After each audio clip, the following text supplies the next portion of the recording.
Uchiha Obito wins. The referee's shout cut across the arena. Another young genius had taken down a Kage, and this one was even younger than the last. The stands erupted into heated debate. The ninja world really is full of hidden talents. Who would have thought that two youngsters could defeat Kage-level opponents? Someone marveled. Who is stronger, Obito or Nagato? Another asked. Most assumed Nagato would be the favorite. He was older, and his victory had seemed more controlled. He had subdued the third Mizukage from start to finish. They'll meet in the next round. We'll know then. But I think Nagato's stronger. People were buzzing about the quarterfinals, only 5 days away. Compared to the third round, the level had jumped again. All the usual renowned powerhouses were gone. Those who advanced were either peerless legends like the third Raikage, the third Hokage, and the third Tsuchikage, or super dark horses such as Obito and Kakashi. The excitement was palpable. The sand ninja in the stands wore thunderous expressions. Their Kage had lost, and they looked as if the sky had fallen. The hidden mist, seeing Rasa defeated by Obito, felt a sliver of consolation. At least they weren't alone in their embarrassment. A mist warrior spoke up, quick to defend their Mizukage by taking a jab at Tsunagakure. The third Mizukage lost because he's old and frail. He's still stronger than the fourth Kazekage of the sand. But the third Mizukage himself was not soothed. He remained outwardly calm, but inward he worried. Konoha has so many powerful geniuses now. If they keep growing, hidden mist might not be needed to balance the great nations, he thought with a sigh. Onoki, the Tsuchikage, had his own thoughts. Seeing Rasa defeated made him resolve. No matter what, Sosuke cannot die. Whether to ally with the Shinobi sect in a strike against Konoha could wait, but assassination plans against Sosuke had to be stopped. Konoha's new generation was frighteningly strong. If the Shinobi sect fell, Konoha would be unstoppable, and Iwagakure would be in dire straits. Onoki scanned the other Kage subtly. Tsunagakure and Kumogakure were both part of the Shinobi alliance. They had common interests and were relatively reliable. The Mizukage, however, had to be tested. After all, the Mizukage had betrayed them during the Third Shinobi World War, and that betrayal had cost dearly. When we return, I'll first talk with the Kazekage and the Raikage, then probe the Mizukage's stance, Onoki decided. Hiruzen Sarutobi kept his face composed and wore a light smile. Allies watched, and he knew smiling too widely would not help diplomatic unity, but inside he was genuinely pleased. He'd worked so long to strengthen Konoha. This was exactly the future he'd hoped for, a Konoha more prosperous and powerful than ever. The fourth Hokage, Mu Yue, combined the strength of the first and second and handled affairs well. Minato Namikaze, the fire shadow assistant, was also a rare talent. The Sannin were in their prime, and the new generation, Metkai, Obito, Shisui, Kakashi, brimmed with vitality. Hiruzen's confidence in Konoha's future swelled. On the other side, Rasa returned looking awkward and chastened. No one wanted to comfort him. Pity would only make matters worse after losing to a junior. Fortunately, it was the last match of the day, and the discomfort didn't last long. With the list of qualifiers read aloud, the third round of the martial arts tournament officially ended. As soon as he reunited with Kakashi and the others, Obito was eager. "Rin, did I make any mistakes in the fight?" he asked, practically bouncing. Rin Nohara smiled gently. "Maybe your skill hasn't fully matured yet, but I didn't see any mistakes. I think you were really impressive." Obito couldn't contain himself and laughed with relief. He had studied Rasa's data and rehearsed the fight in his head 100 times. He had wanted Rin's approval, but he wasn't going to ask her bluntly if he'd looked handsome just then and ruin his humble image. Kakashi, cool and detached, broke in. "When Rasa used the gold dust net, you burned too much chakra. You could have escaped without using that fire release." Obito's grin faltered. "Did you have to say that now?" he thought. Kakashi sighed and shook his head, exasperated. "Sk, you'll be miserable if I don't point it out." Inside, Obito was frantic. That infuriating white-haired brat always had to spoil his good mood. Obito imagined how things might have gone if he'd faced Kakashi instead. "If only I'd fought you," he wanted to say. "I'd have handled it myself." But he left it unsaid, while Kakashi sat back, seemingly satisfied. He just couldn't bear Obito's smug, self-satisfied smile. 7 and 42. The plan changes. The three villages backstab. As expected, when it comes to sheer ninja power, it has to be Naruto. When you defeated the Mizukage, everyone from the 5 great shinobi villages looked like their jaws dropped. On the walk back to the shinobi sect headquarters, Yahako vividly described the stunned faces in the stands during Nagato's match. There were lots of surprised people, but I remember you were one of them too, right? Conan teased. Yahiko had indeed stared at the arena with a look of disbelief, as if he hadn't expected to see someone he'd grown up with beat a Kage. Well, it's been a while since I last saw him.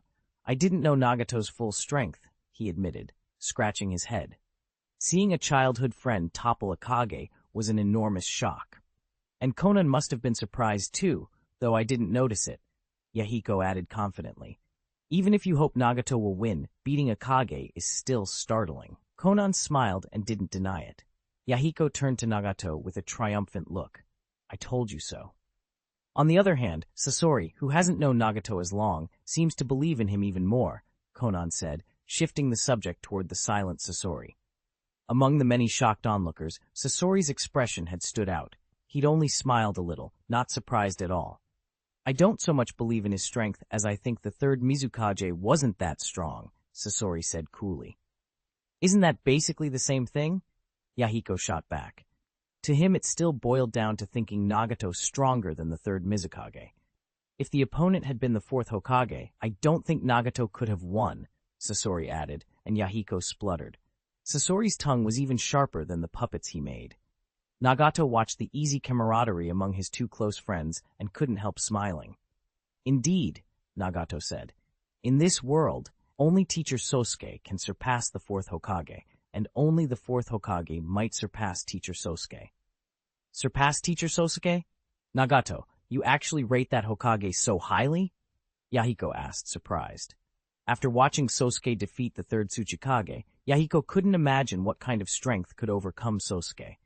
As Sosuke's top disciple, Nagato should know Sosuke's power better than anyone, yet he admitted Mu Yue might be able to defeat Sosuke. That was lavish praise. Nagato only smiled and said nothing more. It was a secret so sensitive it would sound like a lie if explained, and until Mu Yue approved, Nagato wouldn't divulge it, not even to Yahiko. Yahiko didn't press it.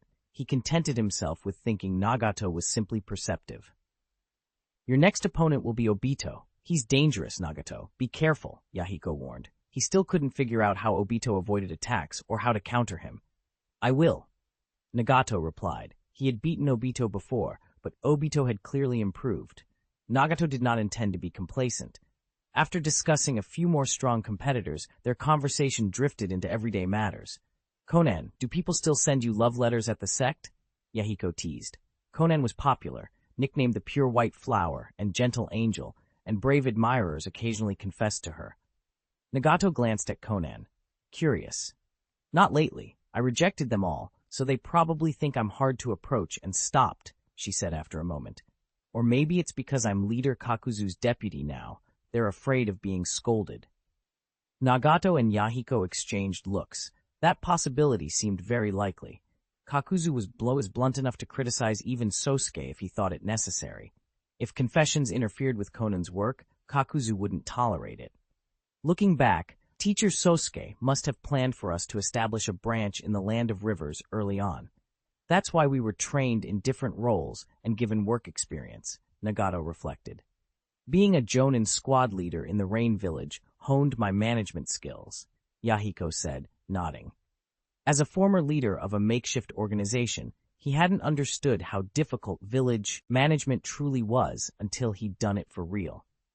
Working with leader Kakuzu made me realize just how tough it is. Conan offered her own thoughts, and the 3 smoothly moved the conversation from personal life back to work. They also involved Sasori, asking about matters relating to the Chakra Technology Bureau.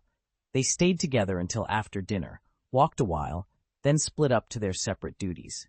Meanwhile, Onoki had his Iwagakure Anbu contact Kumogakure and Sunagakure in secret about urgent matters.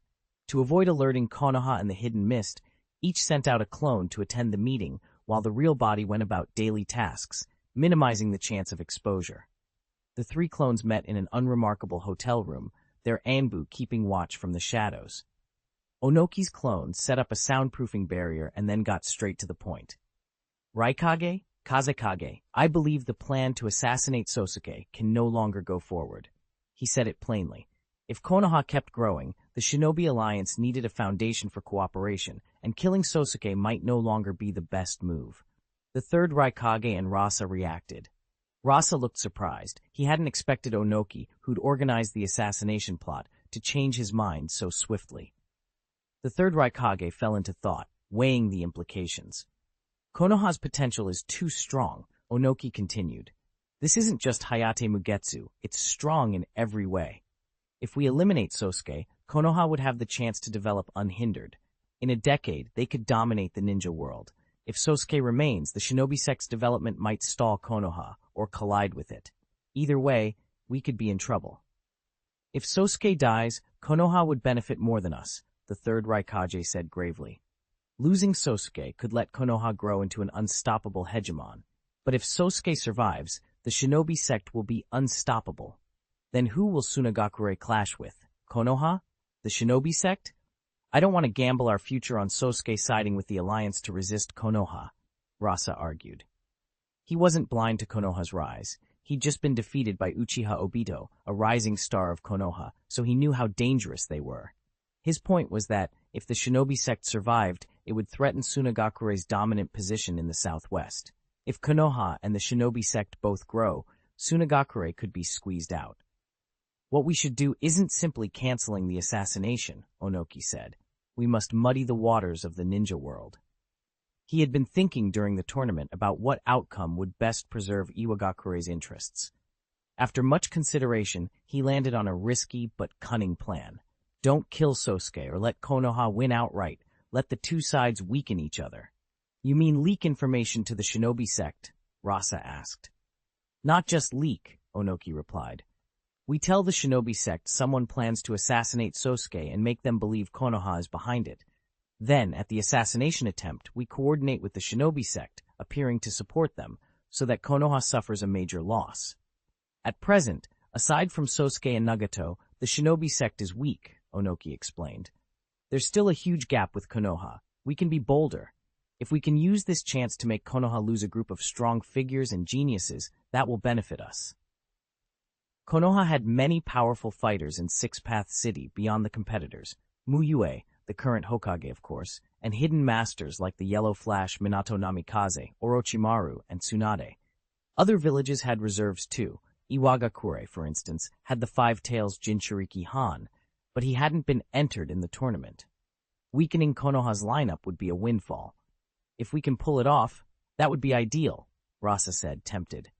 Even if the Shinobi sect grew, the world would at least become 5 villages and 1 sect. Better than Konoha dominating or Konoha and the Shinobi sect dividing the world between them. This plan is practicable, with a high chance of success, the third Raikage agreed. Facing an encirclement by 5 villages, Sosuke likely wouldn't strike immediately at the source. Even if he suspected Iwagakure's involvement, he'd have little recourse. Declining help from the alliance to face Konoha alone would be unthinkable for any sensible leader. Sosuke could certainly injure Konoha with his strength, but Konoha could also overwhelm the Shinobi sect. An alliance would be the logical response, and that alliance would create the perfect battlefield to weaken both sides. Also, we can try to gauge the Hidden Mist's stance, Onoki added. If they side with us, the plan becomes even more certain. Rasa frowned. The risk is huge. Hidden Mist is too close to Konoha now. They likely won't back us. He hadn't forgotten Hidden Mist's betrayals during past wars and held them in low regard. Secretly weakening Hidden Mist by excluding them from the plan would be satisfying. We'll only test them, Onoki said. There's plenty of time before the operation. The third Raikage agreed. There were 5 days until the quarterfinals, then the semis and finals. The assassination would be staged on the day of the finals. That left them enough time to refine the scheme. Then let's do it, but it must be kept absolutely secret, the third Raikage warned. If this leaks, it all falls apart. With the Raikage on board, Rasa had no choice but to go along, though he stressed secrecy to save face. The 3 canceled their clones, letting their memories return to their true bodies. and each began to put the plan into motion through their respective channels. With the three great villages pushing the plot, undercurrents began to swell in Six Path City. Damn it, why does Nagato have no weaknesses? Obito shoved the dossier aside, scratched his head until it hurt, and flopped onto the bed. 3 days stood between him and the 8 finals, and he'd already spent 2 of them poring over every scrap of intel on Nagato. Still, he couldn't come up with a solid plan. Nagato's ninjutsu was frighteningly versatile, high-level chakra nature transformation in all 5 elements, flawless use of each, and an ability to combine them into even stronger combination ninjutsu, wind-fire, water-lightning, sometimes all 5 at once. His taijutsu had improved a lot since the youth martial arts tournament, as shown by his fight with the 3rd Mizukage, when the Mizukage's water clone tried to sneak attack, Nagato's quick, precise kick shattered it. And genjutsu? Nagato had the Rinnegan of the Sage of Six Paths. Obito figured Sharingan genjutsu would be difficult to land on him. The more Obito analyzed, the larger Nagato loomed. Powerful, flexible, hard to beat. If only I had Gai's taijutsu, or Kakashi's speed, he muttered. Compared to Nagato, Obito's repertoire felt meager: flame-breathing fire release, the flying thunder god technique, and the Mangekyo Sharingan. If he'd had Metkai pure taijutsu, his chances would jump. If he had Kakashi's burst speed, he could seize the fleeting openings when Nagato exposed himself. The thought of quitting after finally beating the Kazekage made his jaw set. He had promised himself, before the tournament even began, to redeem himself, to beat Nagato. No, I can't give up. He sprang up, grabbed the dossier again, and dove back into the files. If Nagato had been beaten by the 3rd Mizukage once, then beating Nagato would be, in a way, topping that. 20 minutes later, Obito slammed the papers down, buried his face in his hands. Why is he so versatile? He gave himself a 2-minute sulk, then went to check on Kakashi and the others. Their 8 finals draw was decent. Kakashi and their opponents were all 3rd Kage level, and Obito wanted to see how the others were preparing. He found the training quarters empty and, after asking around, learned they were at the training ground in Six Path City. At the training ground, Metkai was a blur of motion, battering the equipment with relentless taijutsu. The gusts from his punches splintered specially made wooden stakes. Kakashi and Shisui were quieter. Kakashi practicing sword work, repeating basic swings, Shisui practicing body flicker technique, his figure flickering across the ground like a shadow. There are only 3 days left until you fight the Hokage, Kakashi, and you're out here just practicing like this? Obito asked. Kakashi stopped and looked at him coolly. Then tell me, Obito, what should I be practicing to beat the 3rd Hokage? Obito opened his mouth, then closed it. Honestly, he had no answer. He couldn't think of anything Kakashi could pick up in 3 days that would guarantee a win over Hiruzen Sarutobi. If Kakashi could suddenly master lightning breathing and one thought cut to some absurd level, maybe. But 3 days wasn't enough to cultivate that. You can't give up just because it's hard. What if you succeed? He said at last. Kakashi blinked. What are you talking about? I'm training. Obito scratched his head. Kakashi was right. If he'd truly given up, he wouldn't be here swinging a sword. It was just that Kakashi didn't have a flashy, obvious technique like guys to focus on, so he focused on the basics. Obito couldn't argue. You look pretty relaxed, though. You sure you can win against Nagato? He pressed. Kakashi sheathed his sword and raised an eyebrow.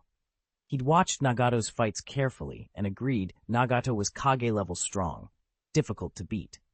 Obito admitted he just couldn't find a good battle plan, which was why he'd come out for a walk. Kakashi offered, I can help you think, but I'm too sore after training to come up with anything right now. He sank onto a wooden stake, rubbing his chin. My shoulders are killing me from swinging the sword. The meridians in my arms are connected to my brain. It's hard to think. Obito stared. Was Kakashi seriously using that as an excuse? After a moment of hesitation, he gritted his teeth, moved behind Kakashi, and began to massage his shoulders.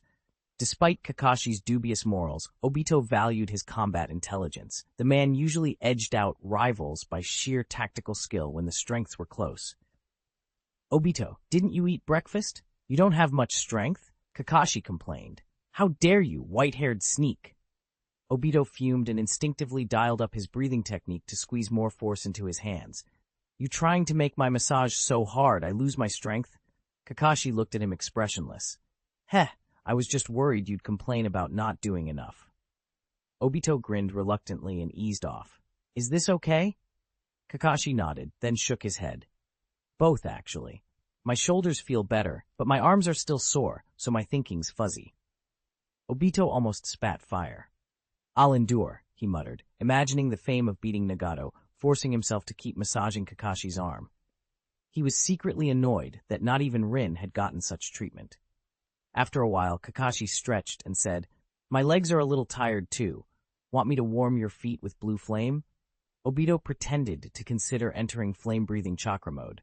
Never mind. Buy me 3 large bowls of ramen. I'm starving from training. Kakashi retracted his legs. 3? Won't you burst? Are you an idiot? Shisui and Guy are tired too, Obito snapped. Kakashi shrugged. The massage was private, but the ramen wasn't. Obito used Flying Thunder God to fetch 3 bowls and returned. Shisui, Guy, take a break. Eat something. Kakashi called them over. They wiped sweat and came. Obito watched the 3 eat and thought, why was he the one paying for all this? Shouldn't Kakashi cover his own teammates? When I become Hokage, I'll get this money back, he vowed, another odd motivation to aim for the top. After they ate, the 4 of them sat down and discussed how to handle Nagato. Nagato's chakra is enormous. You've got to end the fight fast. If it drags on, you'll lose, Kakashi said.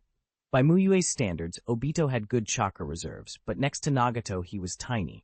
Kakashi had sensed Nagato's chakra before. It was on par with the 3rd Hokage and other Kage levels. Your key is the Flying Thunder God technique and Kamui, Kakashi went on. You've exposed Kamui in battle, but you can use that exposure to mislead the enemy, make him think Kamui's intangibility only lasts a second or two, when it can last much longer. Obito brightened. He'd used Kamui intangibility twice in combat, against Kitsuchi and Rasa. The Rasa fight had really exposed Kamui, but Obito had only used it for an instant to dodge, not kept it up. Kakashi wanted to exploit that discrepancy. If I were you, Kakashi said, I'd make Nagato misunderstand Kamui's duration, then close the gap and bait him into using a repulsive ninjutsu. Use sustained Kamui intangibility to evade the repulsion, open Kamui's dimension, and fire a barrage of Flying Thunder God kunai. At close range, a lot of ninjutsu that needs space will be useless, unless Nagato's raw taijutsu is several levels above what he's shown. Obito felt a rush. Kakashi's advice had been worth the massage and the ramen. Taijutsu is still more my thing, Metkai grunted, scratching his head. He trained the 8 gates and rock breathing. Tactics like this weren't his specialty. Still, you can't omit initial probing, Shisui added. Maybe Nagato has hidden tricks we don't know about. Kakashi agreed. Whoever gathers the most information first will have the advantage. Obito puffed up, my performance won't be a problem. Last tournament I ranked highest among us. Kakashi snorted. Second place by luck is still just luck. That pushed Obito into training with a new fire. The next day was the last before the 8 finals. As evening fell, Metkai hammered the ground with taijutsu again and again. The training ground showed fresh pits and cracks. Sweat soaked his clothes, but he kept cycling through everything he knew. Leaf Whirlwind. He fired off his final technique for the night and felt something strange. The yin release technique that had always been difficult for him somehow flowed easily. As he used chakra, a pitch-black shimmer appeared around his right foot, armed color hockey. The kick, reinforced with that black hockey, struck a boulder taller than Guy himself and detonated it. Guy landed, stared at his hand as the same black aura formed around it, and laughed aloud. Ha ha! I finally did it! He looked at his hand, covered in pitch-black armed color hockey. He'd watched the 3rd Raikage's fights. That man's physical body was terrifying. Without something like armed color hockey, Guy wouldn't have a real chance at a full-bore fight. He laughed again, the sound echoing across the clearing. Chapter 744, Golden Skyline, vs. the Strongest Spear. It was the day of the 8 finals. The crowd had arrived early, buzzing with excitement for the matches to come.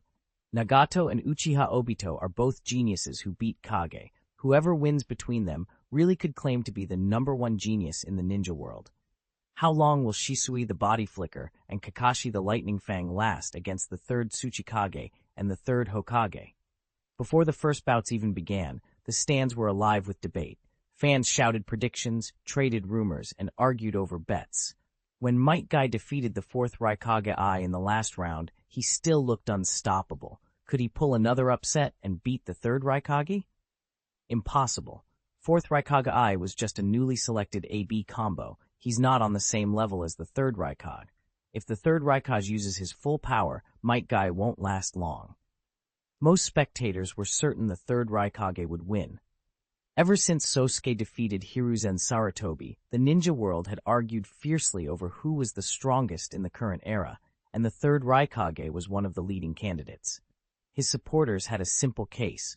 The third Raikage had the strongest shield, making ninjutsu nearly useless against him, and he wielded the strongest spear. One touch from it meant you met the Shinigami.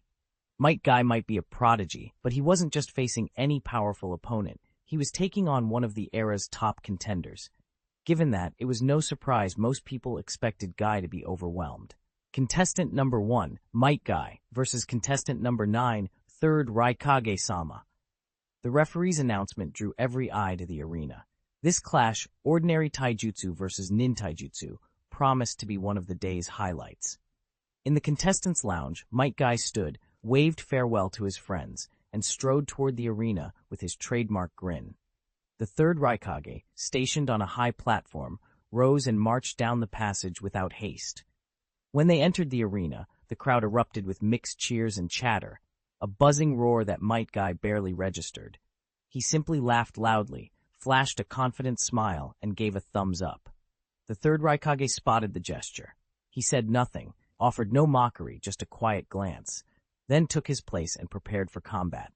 Third Raikage, wielder of the strongest lightning armor, the strongest spear, and the strongest shield. Metkai looked at the Raikage's solid muscles and felt his own energy spike. His grin widened, youth practically radiated from him. Begin. Both fighters were ready. The referee signaled the start. 8 gates. First gate, the gate of opening, open. 6th gate, the gate of view, open. Facing an opponent with the strongest lightning armor, Metkai could not be careless. He began to fling open the 8 gates in rapid succession. With each gate released, the chakra he'd been suppressing surged free, growing wilder and harder to control. By the time he reached the 6th gate, his entire body shimmered with green chakra and an astonishing aura. 8 gates, 7th gate, gate of shock, open. Guy roared and pushed his 8 gates as far as he could go under normal circumstances. Against the 4th Raikage, he had once risked only 6 gates as a test. Here, though, the 3rd Raikage was too formidable, and Guy feared being eliminated mid-test, so he threw everything into the fight. Blue steam rose from his body as his chakra swelled again and his aura rocketed. Boom! The sudden burst of power cracked the ground beneath him, sent chunks of rock flying, and raised dust. Yet when that shock hit the 3rd Raikage, he didn't budge an inch. Only the long, light yellow hair at his back was blown outward. Lightning release, chakra mode. The 3rd Raikage crossed his arms and let a vast amount of chakra pour through him. Bright blue arcs of electricity crawled over his body, and his presence became terrifying. Rock-breathing chakra mode. Metkai focused his breath and set his chakra alight like a furnace, strengthening his body to the limit. He wasted no time and surged forward. The combination of the 7th gate and rock-breathing chakra mode was brutal on his body. He couldn't hold it long. He needed to end the fight quickly. Armed color haki. As he charged, Guy poured chakra into a rough layer of armed color haki over his entire body. With the 8 gates destabilizing precise chakra control, he couldn't fine-tune the coating. He had to cover himself roughly from head to toe. It was wasteful, but with the gates opened, he had more than enough chakra for the moment.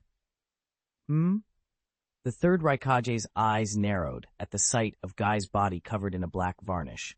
He'd never seen this technique before. Leaf hand blade. Guy's palm erupted with chakra as he swung a hand blade in a lightning-fast strike. With the 7th gate, rock breathing, and armed color haki all amplifying him, the gust from his swing slammed into the 3rd Raikage's face. Lightning style. Kill! The Raikage didn't flinch. He concentrated lightning release chakra into his right palm and swung a hand blade of his own. Boom! A black blade and a blue blade collided with a horrifying impact that cracked the ground beneath them. Unexpectedly, the third Raikage took 2 steps back, while Might Guy held his ground. How is this possible? Lord Third actually backed off after the first clash. Cloud9 in the stands stared in disbelief. Their war god, invincible in their eyes, had been shoved into retreat in a taijutsu exchange by a 15-year-old boy from Konoha. Other spectators were equally stunned. Could Might Guy really pull off an upset today? Some audience members laughed with joy. A few opportunists who'd bet against the odds suddenly regretted nothing and cheered louder. Leaf Great Whirlwind! Guy didn't give the Raikage a moment's rest. He unleashed an incredibly fast, spiraling kick. Crack! The third Raikage's expression remained cold. He simply amplified his lightning release to full power. Every strand of his hair stood on end, and his presence grew even more menacing. Relying on lightning-quick reflexes and enhanced strength, the Raikage caught Guy's kicking leg and hurled him at the ground with brutal force, creating a deep crater. This is the kind of opponent I wanted to challenge. Guy's face lit with exhilaration. Armed color hockey had taken most of the damage. He'd come off with only minor wounds. He poured chakra into his body, dodged the Raikage's follow-up, gathered chakra in both hands, and slammed them together. Tiger! Roar! The compressed air around Guy hardened into a tremendous force and erupted forward. A majestic white tiger of compressed air formed and lunged at the third Raikage. Hell's Stab, 4-finger Nukite. The Raikage's expression shifted only slightly. He lifted his right hand and focused lightning release chakra along his 4 extended fingers, then thrust forward violently. The Noon Tiger smashed into him, tearing the ground and hurling debris. But the Raikage stood unmoved. Boom! The air tiger dissipated into nothing, and the third Raikage remained unbroken. Might Guy showed no disappointment, only excitement. This man literally had the strongest spear and the strongest shield. A single Noon Tiger attack wasn't enough. Guy still had one more taijutsu technique he hadn't used. Guy slid his right hand behind his waist, extended his index and middle fingers, and channeled every ounce of chakra into those 2 fingers, strengthening them to the extreme. Humph. He tightened his breath and poured power into his final strike. Then he exploded forward at top speed and swung his right hand. The third Raikage refused to grant him another chance. He unleashed a bolt of lightning-release chakra and struck as if he were a living spear. Where Might Guy had extended 4 fingers, he now focused them into 1. Golden Skyline, Hell Stab, 1-finger Nukite. The unbreakable golden line and the dazzling blue spear met. Rumble. The collision produced an indescribable impact that cracked the earth for tens of meters. The shockwave was so intense that the Shinobi sect's safety barriers flared to shield the spectators from harm. Dust and a yellow-gray mist billowed across the field, momentarily clouding the view. Those with ocular bloodline limits activated them to see through, while others leapt to their feet, straining to glimpse the outcome. The dust cleared quickly. Soon both fighters' figures reappeared. Might Guy was braced on one hand to stop himself from collapsing. His other arm leaked crimson and hung uselessly. The third Raikage had been pushed back several meters. The single finger he'd extended was stained with blood, and his right arm trembled. Your taijutsu is very good. The Raikage forced lightning release chakra through his cells to aid healing and steadied his wounded hand with effort, then gave Guy a thumbs up. He'd won, but the man he'd beaten was a 15-year-old with limitless potential. Might Guy adjusted his posture, sat down on the ground with a grin, and returned the thumbs up with his left hand. Third Raikage-sama is victorious. Third Raikage wins. When the referee's voice boomed through the broadcast, the Cloud Shinobi who had been holding their breath finally exhaled. Might Guy had activated rock-breathing chakra mode and opened the 7th gate of the 8 gates. His display had been brutal. Combined with the newly revealed abilities he'd shown, the Cloud Ninja had been on edge for their Raikage. It wasn't that they doubted the third Raikage. It was just that the prodigies in this martial arts tournament kept doing the unexpected. I knew the third Hokage wouldn't lose. That's right, the third Hokage's lightning armor is the strongest, and his taijutsu is unmatched. The Cloud Forces celebrated as if the earlier worried faces were just a formality. a sign of respect to a fearsome opponent. In the stands, 4th Raikage clenched his fists, jaw tight with resentment.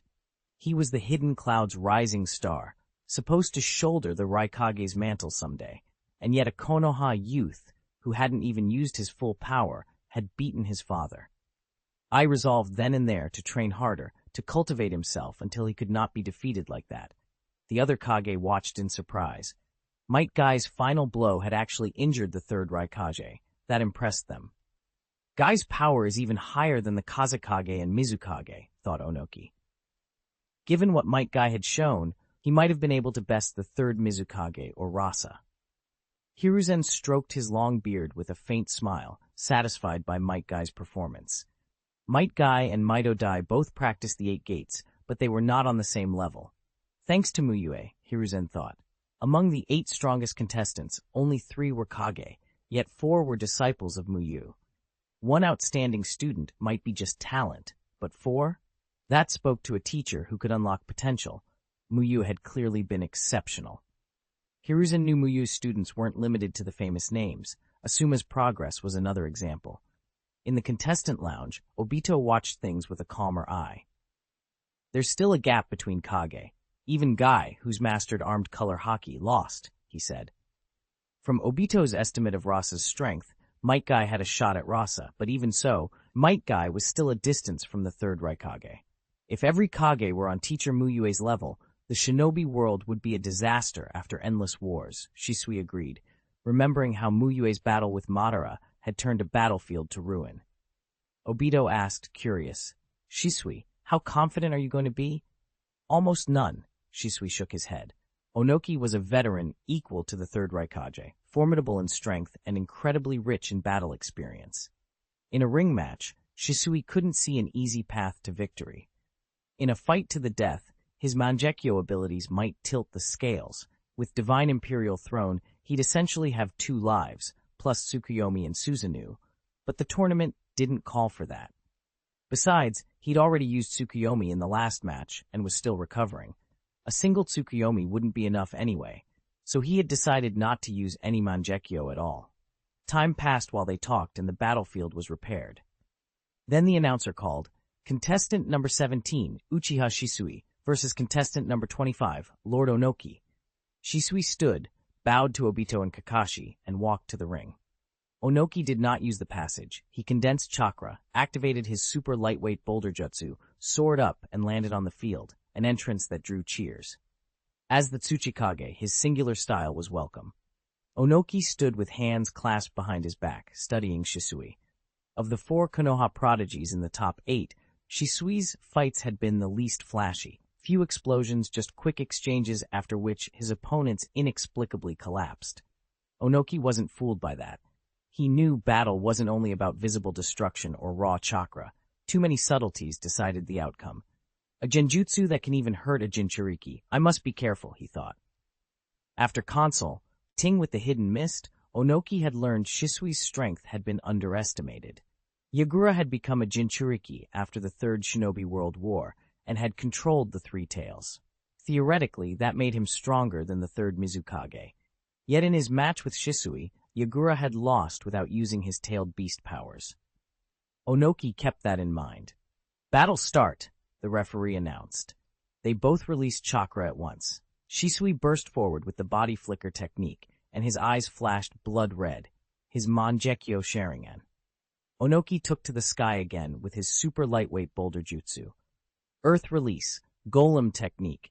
Onoki poured chakra into the ground, spitting out huge rocks that assembled into a colossal stone golem. Shisui had seen this kind of jutsu before. Kitsuchi had used it against Obito. Onoki's version was stronger, but not fundamentally different.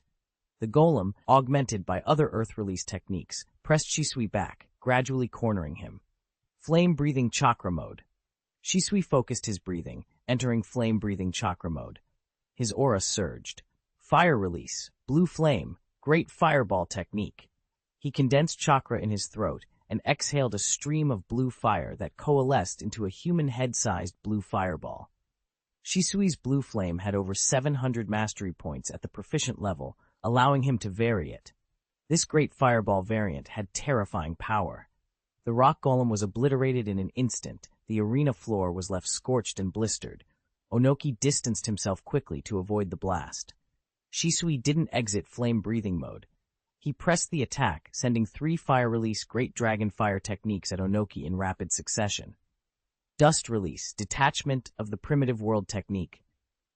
Onoki unleashed his world-renowned Keke Toda. The dust release effortlessly intercepted the fiery dragons and, still at full strength, shot back towards Shisui. Shisui's only option was to evade with body flicker. The flame-breathing blue flame had power, but its chakra cost was enormous. It could not compete with the sheer scale and efficiency of dust release. Onoki moved cautiously, never giving Shisui a clear opening. Without using his Manjikyo, Shisui's reserves dwindled. Onoki's earth release finally overwhelmed him. Lord Onoki wins, the referee declared. Onoki's face was not triumphant. He frowned slightly. He didn't use that genjutsu. Did he not find the chance, or is he hiding his strength? He wondered. If Shisui had intentionally withheld it, that would be difficult to interpret. If he hadn't found an opening, the match still revealed useful information about range and activation conditions. The Iwagakure contingent in the stands puffed out their chests. The third Raikage had been injured by Metkai, while Onoki had beaten Shisui cleanly. The difference was obvious.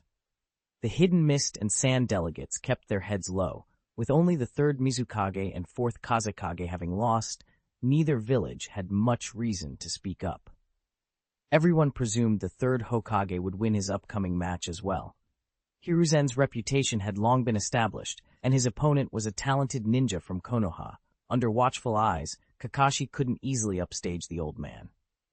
Contestant number 33, Lord Hiruzen Sarutobi, versus contestant number 41, Kakashi Atake.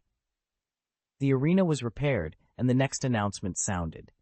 Kakashi stood calmly in the lounge and walked through the passage. His rank didn't bother him. He'd been top 8 at the last youth martial arts tournament. To be top 8 now, when the 5 Kaiju were competing, still meant he'd improved a great deal. Third Hokage-sama. Kakashi bowed when he reached the ring, a polite nod to the Kage of his village. Hiruzen returned the smile. Kakashi, don't hold back just because of my rank. Go all out. He'd watched Kakashi and Obito's fights carefully and intended to guide Kakashi through this one.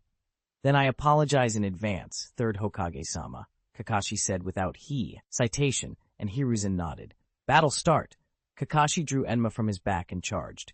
Even against Hiruzen, he preferred to fight with his summon. Wind release, Cyclone. Hiruzen exhaled a hurricane that stalled Kakashi's charge. He then molded chakra into 2 shadow clones. Compound ninjutsu, Earth Dragon Flame Bullet. One clone formed an Earth Dragon Bullet, the other launched fire release, together spitting out flaming, mud-filled projectiles. With heat and volume like that, Kakashi didn't try to meet them head-on. He tightened his breathing to boost speed and dodged. He could have gone all out with armed color hockey, but saving chakra made more sense here.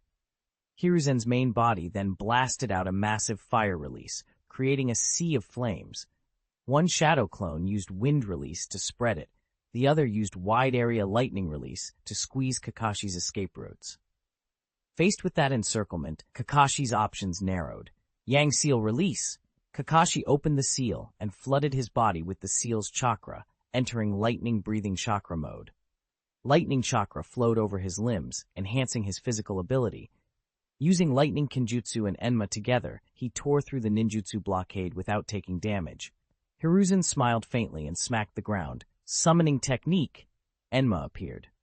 The monkey transformed Enma's body into the adamantine staff and swung. Kakashi matched the blow with his own Enma. The clash sent Kakashi flying into the wall at the arena's edge, embedding him in the stone. Such raw force startled Kakashi. He knew Hiruzen's strength wasn't to be underestimated, but even in his old age, the third Hokage packed terrifying power, enough to send Kakashi into the wall despite lightning breathing mode. Still, Hiruzen had held back deliberately. His intent was to teach. Kakashi used that pause to compose himself and burst free from the rubble. They continued trading blows. Hiruzen maintained the upper hand but tempered his strikes, constantly giving Kakashi chances to fight back. Only when 20 minutes had passed and Kakashi's chakra and stamina began to falter did Hiruzen finally press the attack and overwhelm him. Lord Hiruzen Sarutobi wins, the referee announced. In the contestant lounge, Obito laughed and teased, "Kakashi's such a loser. He even got knocked into the wall." He felt a pang of regret, too. If he'd had a camera with a good angle, he would have loved a photo of that moment. He glanced at Nagato. It was just the two of them in the lounge now, and soon it would be their turn. 746. Rinnegan vs Dual Kamui. Contestant number 49, Nagato, versus contestant number 57, Uchiha Obito. The announcement echoed through the waiting room. Obito and Nagato rose at the same time and walked toward the arena. The crowd in the stands straightened. Though this 8 finals match featured no Kage, both fighters had already beaten a Kage. Obito had defeated the 4th Kazekage, and Nagato the 3rd Mizukage. By that logic, it felt like a double Kage showdown, one many spectators had been waiting for. "Nagato, you brat, you have to win," a hidden mist shinobi watching the arena silently urged Nagato on.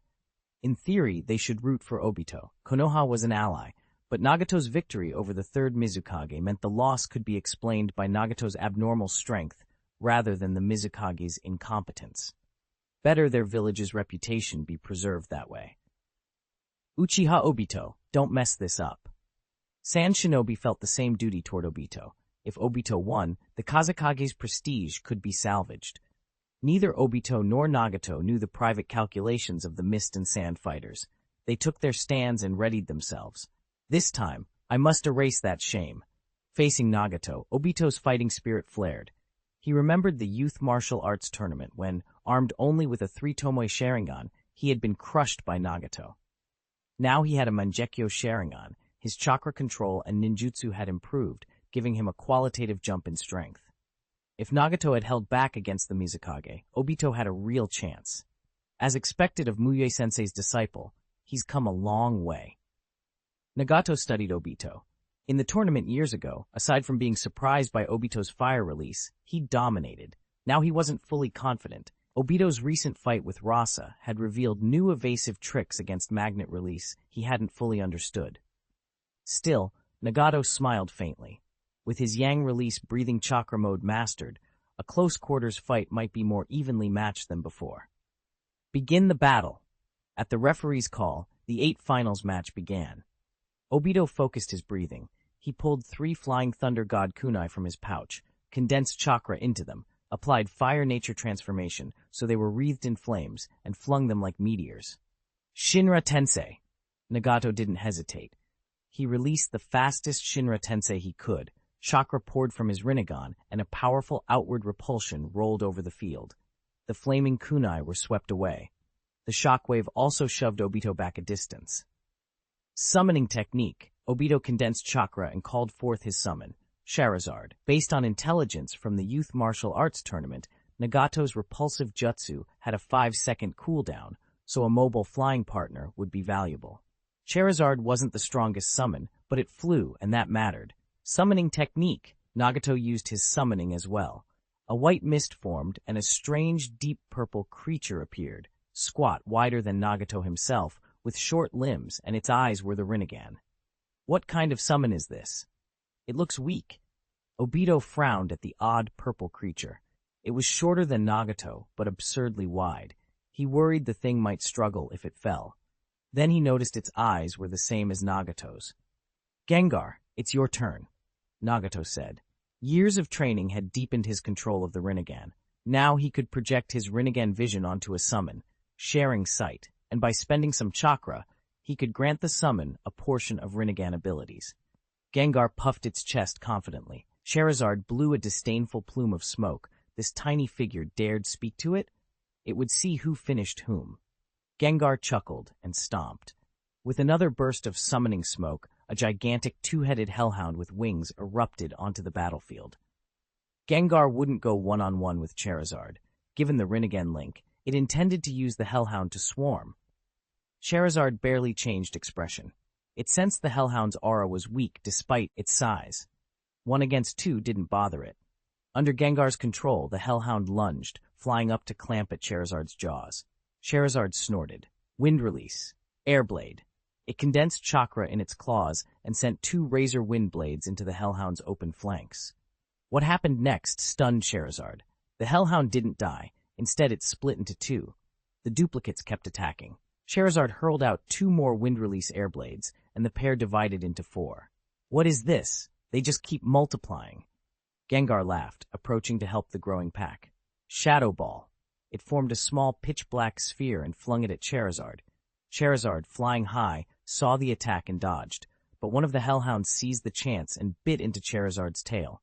Charizard jerked away, shaking the Hellhound free, but the Hellhound split again, multiplying the threat. Charizard gave a mournful wail. Obito, save me! How can so many summons gang up on a single dragon? Obito, locked in combat with Nagato, heard Charizard's cry. He glanced up peripherally but couldn't do much. His situation was precarious too. Charizard was fast and could hold on for a while, Obito judged. He calmed himself, remembering the battle plan he'd obtained from Kakashi at great cost. Things will go according to plan. Wind release, pressure damage. Lightning release, false darkness. Nagato unleashed large-scale jutsu without hesitation, forcing Obito to dodge constantly. Every Flying Thunder God kunai Obito threw was met by Shinra Tensei. The barrage made getting close to Nagato extremely difficult. As expected of the one who once beat me, truly troublesome. Obito, even having simulated this, found himself surprised by the full force of Nagato's control. Nagato's blocking and absorption nulled Obito's fire release, and Shinra Tensei prevented any approach. I need more yang release training. If I could use Kamui without restriction, I wouldn't fear him. Obito thought. Unlimited Kamui might not guarantee victory, but it would make him nearly invincible. Almighty Pull. Nagato seized an opening. He extended his left hand, and a powerful gravity force yanked Obito toward him. Simultaneously, one of Nagato's shadow clones formed hand signs and spat a wind blade at the incoming Obito. The blade passed through Obito as if through an illusion and punched into the ground nearby, sending dust into the air. Shinra Tensei. Nagato focused chakra in his eyes and fired another repulsive wave. Obito's body flew backward like a kite with a broken string and slammed into the earth. Indeed, Nagato is the greatest genius. Uchiha Obito has almost no way to strike back. A spectator murmured. Obito hadn't even grazed Nagato, yet he couldn't dodge Nagato's techniques forever. Obito's just behind in training time. Nagato is older. If Obito had more years. A Konoha ninja protested. An Iwa ninja, feeling indignant after Konoha's dominance in earlier rounds, spat the obvious retort. All preparations are made. It depends on the next exchange. Kakashi didn't argue. He watched the field carefully. Obito had done well. If he lost, it would be from a difference in strength. Could his phasing only last so long? Nagato wondered. He had already noticed openings where Obito wasn't repelled and made a mental deduction. No ability was truly limitless, the same way his Shinra Tensei had a delay. Fire release, Great Dragon Fire Technique. Nagato's shadow clone pressed the advantage and spat 2 fire dragons at Obito. Flame-breathing chakra mode. Obito stopped holding back. He pushed his breathing technique to the edge, burning a large amount of chakra to strengthen his body and augment his nature transformation. Fire release, Great Dragon Fire Technique. Obito opened his mouth without hand signs and unleashed torrential high-temperature flames that coalesced into 3 enormous fire dragons. In flame-breathing chakra mode, his dragons were far stronger than before. They swallowed the clone's dragons and charged at Nagato. Nagato barrel, he reacted. His Rinnegan watched Obito. Such fire techniques were meaningless against his absorption. He didn't need to use jutsu to defend. Fire release, Blue Flame, Great Fireball Technique. Obito poured chakra into a stream of blue flame and formed a fist-sized blue fireball.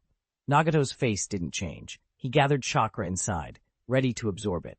He sensed the technique's power, but knew it lay within his domain.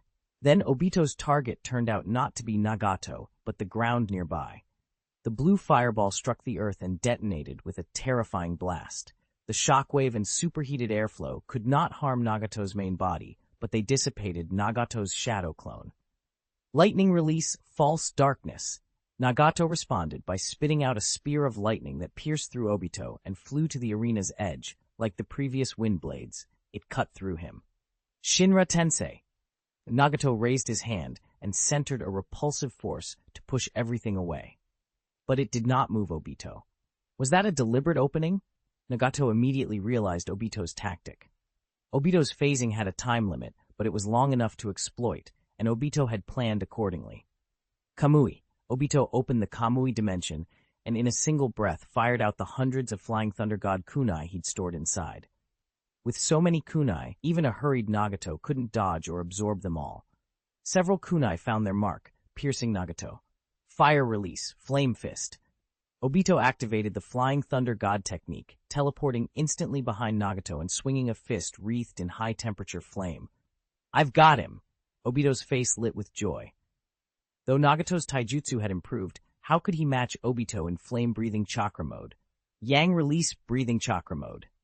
Nagato focused his breathing and his aura shifted. Yang release infused his arms, strengthening his body. He spun with blinding speed and caught Obito's flaming punch, steady as stone. He didn't need Kenbenshoku Haki. His Rinnegan and Gengar's shared vision had already read Obito's move. As Obito felt his punch meet that immovable force, his expression changed in an instant. 747, Void Victory Bang. Nagato caught Obito's fist with his right hand and whipped out a punch with his left. Even though Obito's Sharingan read the movement, Nagato's heavy blow still shoved him back. His taijutsu has improved so much, Obito thought, surprised. It would have been fine if Obito were in a normal state, but he'd activated flame-breathing chakra mode. Still, his presence of mind held. The taijutsu sneak attack had failed, but the Flying Thunder God kunai he'd planted on Nagato earlier had done serious damage. With those kunai embedded and the initiative, he had the upper hand. Almighty pull! Nagato called gravity to the kunai lodged in his body and yanked them out. Bathed in a surge of yang release chakra, his wounds knit astonishingly fast, so quickly that not even a scar remained. Obito stared, baffled. Was Nagato really an all-around fighter? He even healed that fast. Whoosh! Obito activated the Flying Thunder God technique, teleporting beside Nagato in an instant. Shinra Tensei! Nagato calmly pushed Shinra Tensei out. The powerful, repulsive force flung all the Flying Thunder God kunai into the wall at the edge of the arena. Obito slipped the attack by turning intangible with Kamui. Pushing himself to the limit, he thrust a palm wreathed in searing flames toward Nagato at breakneck speed. Nagato had been expecting something like this. He condensed a surge of yang release into his arm and swung to meet Obito. For a heartbeat, the crowd braced for a titanic clash as the two palms neared. Then Nagato's hand passed right through Obito, as if through a mirage. Obito had phased again with Kamui. As their bodies cleared one another, Obito rematerialized and lashed out with a flaming punch. This flame fist felt different from his earlier strikes. A dangerous heat pressed at Nagato even before impact. Obito had poured nearly all his remaining chakra into amplifying his fire release in a bid to finish Nagato in one blow. Nagato, having learned from the first exchange, anticipated Kamui and spun around to defend. Obito's body vanished and reappeared behind Nagato. During their initial taijutsu clash, he'd already placed a Flying Thunder God tag on Nagato's body. "Now you can't defend!" Obito smiled and fired the flaming punch. It should have been impossible for Nagato to react to both Kamui and the Flying Thunder God in time, except Nagato had another surprise. Shadow Ball!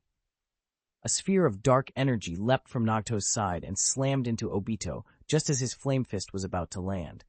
The shadow ball detonated on contact, throwing both combatants backward. Nagato, still operating in yang release chakra mode, shot back to his feet as his chakra rapidly converted to yang, released to patch his body. Obito, drained, automatically dropped out of flame-breathing chakra mode and struggled to remain standing. Charizard couldn't hold on any longer and retreated, freeing Gengar. Obito scowled, muttering to himself, "Damn it, the third Mizukage really messed up. How did he let Nagato keep so much power?" Obito didn't blame Charizard so much as the rules. In the arena, his options had been limited. If it hadn't been a regulated match, he would have used Kamui to drag Nagato into the Kamui dimension and simply waited. 7 days later, he could have taken Nagato's corpse. His so-called invincible Kamui starvation tactic. On the surface, he'd lost. In his mind, he'd still won. Nagato wins. With Obito incapacitated, the referee called the match. The 8th finals concluded. The winners advancing were the 3rd Raikage, Onoki, Hiruzen Sarutobi, and Nagato. The crowd buzzed. Now the main events would begin. Kage were Kage. Among the 4 semi-finalists, everyone except Nagato was a Kage. As the audience murmured excitedly, Obito's teammates came to him. Asuma was first to speak up, offering comfort. From the stands it had been a thrilling fight. Obito's sequence of intangibility and teleportation moves had been dazzling. He'd phased past Shinra Tensei, phased through Nagato's Taijutsu, then anticipated Nagato's anticipate, Ion to teleport behind him, all within seconds. It wasn't almost won. If this hadn't been a competition, I would have won, Obito shot back, still not ready to accept defeat on those terms. Kakashi snorted. Did you win in your imagination? Losing is losing. He didn't deny Obito's tactics were unfit for the arena, but Nagato had his own resources. His teacher was the mysterious and powerful Sosuke, after all. Obito bristled for a second, then accepted the rebuke. All right, I lost this time. Rin smiled and tried to lift his spirits. Keep working. This is better than last time. Obito nodded. This fight had been different from their earlier one. Back then, even with Charizard, he'd been overwhelmed. Tonight he'd at least gone toe-to-toe and even wounded Nagato. He vowed silently, next time, I'll get revenge. He had two main shortcomings to fix, yang-release breathing and raw chakra reserves, and once he improved those, his power would jump. Everyone okay tonight? Want to go out and have some fun? Rin asked, glancing around. It was mostly directed at Metkai. He'd missed going out twice because of training. Yes, moderate fun is part of youth, Metkai replied with a thumbs up and a grin. Now that he'd mastered armed color hockey and the day's battles were over, he could relax. Once Guy agreed, the rest followed. They set a meet-up for 7 and went back to their hotel to freshen up. At 7, they gathered in Six Paths City's busiest night market. For an hour and a half, they ate, drank, and strolled together before splitting into 3 smaller groups to pursue different interests. Obito stayed with Kakashi and Rin. Since Shisui and Yamato's group only had 2 people, Metkai joined them. What a coincidence. Obito, you guys are here too, Yahiko called with a smile as he approached. Obito looked up and saw Yahiko, Konan, Nagato, and a red-haired young man he didn't recognize. Good evening, Obito answered amiably. He wasn't petty about losing and didn't ignore Nagato. They chatted and discovered they were headed the same way, so they moved along together. Obito, how are your preparations for running for Hokage coming? Yahiko asked. The two had hit it off earlier and planned to cooperate for peace once they gained influence. Obito scratched his head. I'm preparing, but it'll take a long time. With Sage Mu Yue still in office, it's unlikely I'd get a shot within 20 years. It's not about ability, it's about the position. Yahiko clapped him on the shoulder. Keep at it. With momentum like yours, you've got a real chance. The Shinobi sect wanted leaders who loved peace. They hoped the 5 great villages' heads would share that goal. Meanwhile, Kakashi, feeling a twinge of recognition, approached Sasori. Have we met before? He asked. Sasori answered flatly, I've seen your matches. Nagato, watching their exchange, relaxed a little and introduced Sasori, director of their Shinobi sect's Chakra Technology Bureau. The researcher behind the puppet prosthesis? Kakashi's eyes widened. The prosthesis had revolutionized tools in the ninja world, giving disabled shinobi new lives and opening possibilities for others. Sasori raised an eyebrow. Want a modification? I find you likable. I can do a full-body modification for you, for free. Kakashi's senses pricked. He'd heard how some people swapped healthy limbs for prostheses to chase power, but he didn't want that. Thanks, Director Sasori, but I'm satisfied with my body. Sasori sounded disappointed but undeterred. Kakashi noticed, using Transparent World to glance at Sasori, that Sasori himself was heavily modified. Maybe the offer wasn't malice but opportunity. Sasori had altered himself, after all.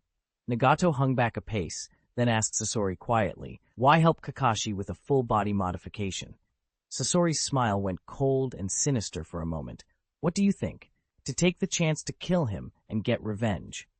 Nagato shook his head. Given Sasori's temperament, if he truly intended to kill Kakashi, he'd have tried to sneak attack earlier.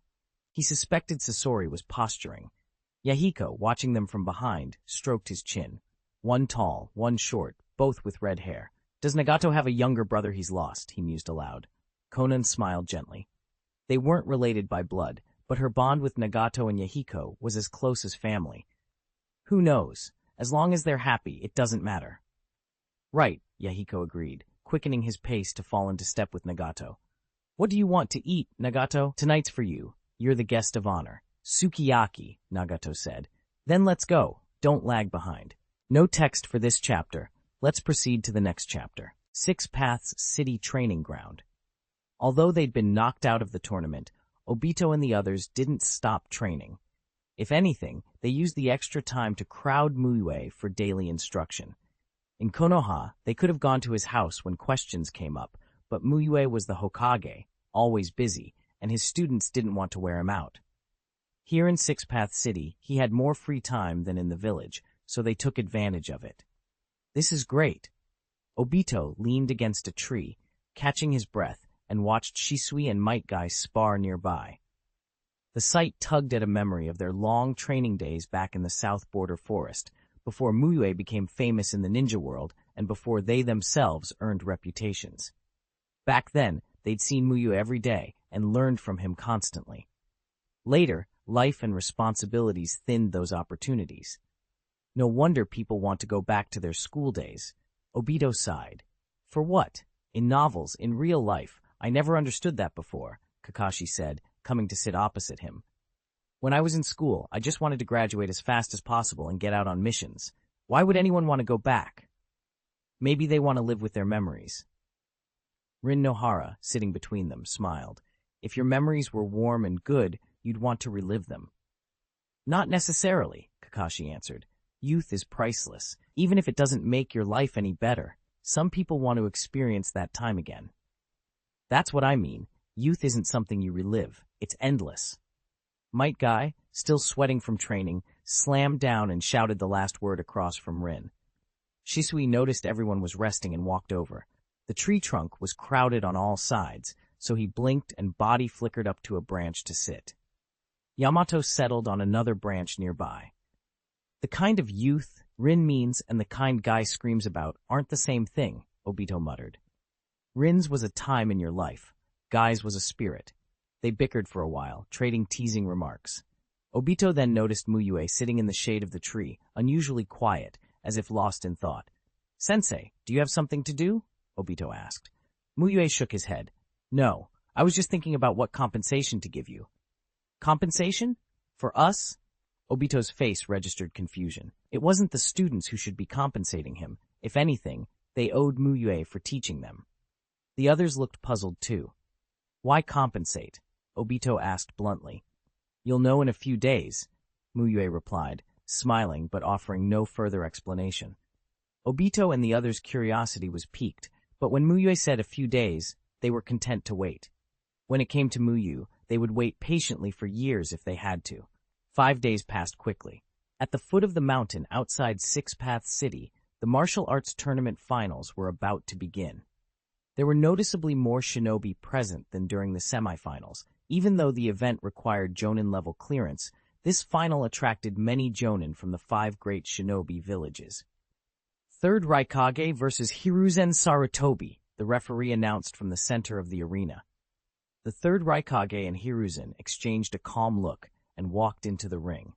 People watching the live feed back in Six Paths City buzzed with excitement. With 5K present, the match would be a major test, though Sosuke and Mu Yue were not fighting, so it couldn't exactly decide the undisputed strongest in the world. Still, whoever won would almost certainly be among the top 3. The jonin in the stands weren't just nervous about the fight, they were anxious about what came after it. Many of them knew what the next phase would be once the finals wrapped up. When both Kaj had taken their spots, the referee retreated outside the ring to avoid being caught in any aftermath. Begin. No sooner had the word fallen than both men vanished from their starting positions. The third Raikage immediately activated Lightning Release Chakra Mod, blue lightning crackling over his body, and charged Hiruzen. Hiruzen flickered aside and formed hand signs, creating 2 shadow clones. Fire Release, Fire Dragon Flame Bullet, one clone roared. Wind Release, Cyclone, the other answered. Under the protection of the real Hiruzen, his clones channeled large-scale ninjutsu, turning the battlefield into a sea of fire. The Raikage pushed his lightning form to full power and bore straight through the blaze toward him. Hiruzen calmly manipulated the flames and had his clones perform various secret techniques.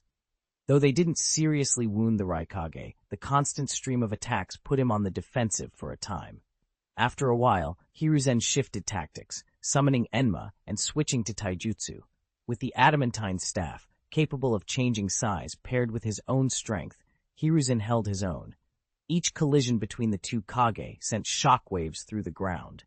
After several minutes, the arena was a wreck. Still, as the clash wore on, Hiruzen began to show subtle signs of fatigue, while the Raikage remained steady. Has the Hokage not rested well these past few days? He seems off. His performance isn't what it was in the semis, Obito observed. Maybe his disguise skills are just getting rusty because he's been Hokage, Asuma replied dryly. Obito blinked at him. How did rest relate to disguises? Asuma, weren't you supposed to watch for Hokage-osan's mistakes? You don't seem to be paying attention, Obito said, remembering how serious Asuma had been during the semifinals. What's there to watch in a match with a predetermined outcome? If it's scripted, any mistakes can be covered up, Asuma murmured, his eyes narrowed. His tone hinted at something else. The night before, he'd received word that Konoha would join the other 4 great shinobi villages in an attack on the shinobi sect, the timing planned for the challenge match after the finals. As part of that plan, Hiruzen would intentionally lose to the 3rd Raikage in the final, allowing the Raikage to take part in the challenge match and wear down Sosuke's chakra. Once the challenge match ended, the allied forces would strike the shinobi sect. Obito's eyes widened. You mean Konoha is going to war with the shinobi sect? And they're already allied with the other 4 villages? Asuma sighed. I only found out last night. I wasn't happy, but I accepted the order. Kakashi and Shisui listened, their expressions thoughtful. Shisui had had access to intelligence when he served on the higher training squad before the tournament, but the villages had kept this operation tightly sealed. Only senior officials were fully briefed. Once Shisui arrived at Six Paths City as a regular participant, he'd stopped receiving special intel and hadn't known the plan. Isn't that precisely what Mu Yue was talking about when he mentioned compensation? Kakashi thought.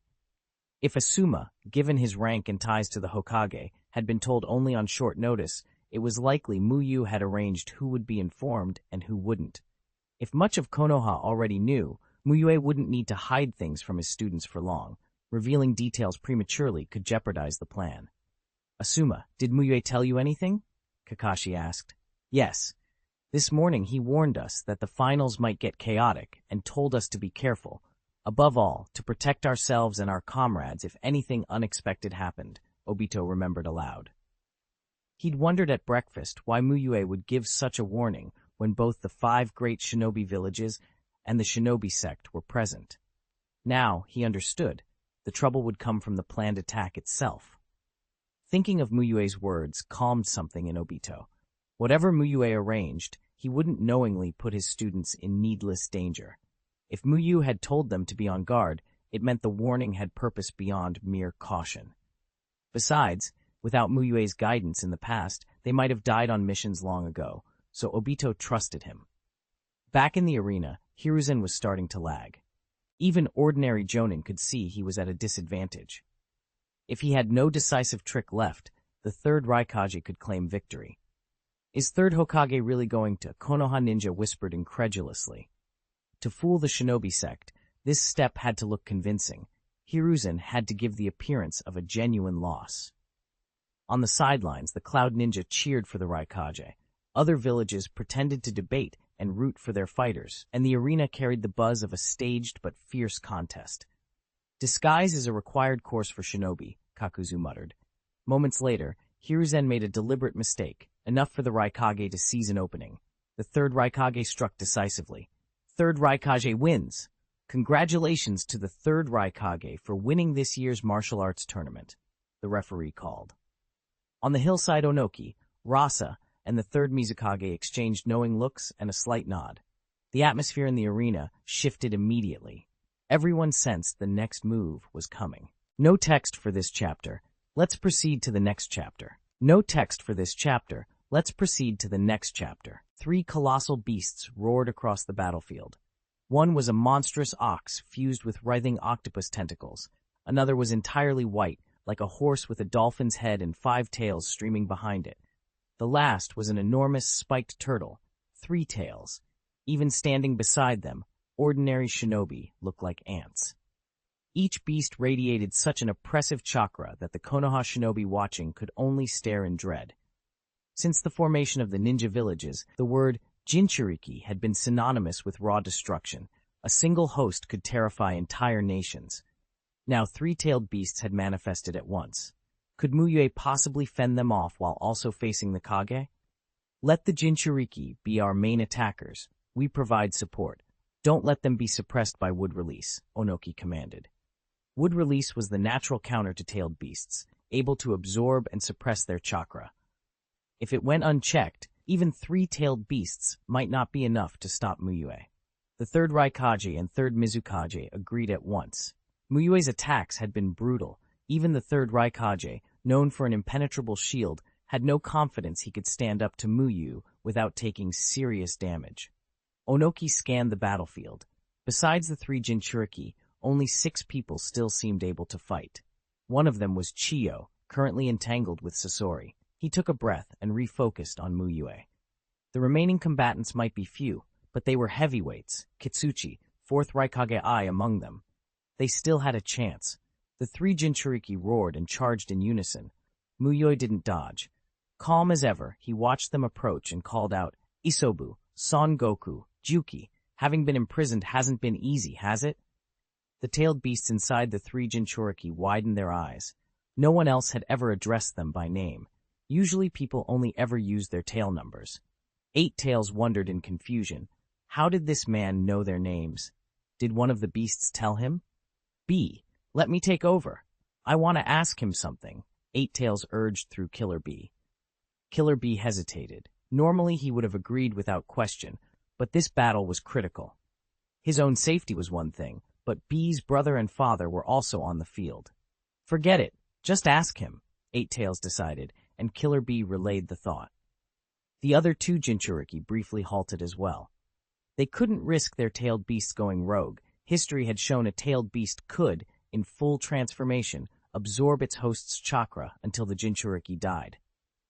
Every Jinchuriki faced that danger, either limit the transformation's duration or build a genuine bond with the beast.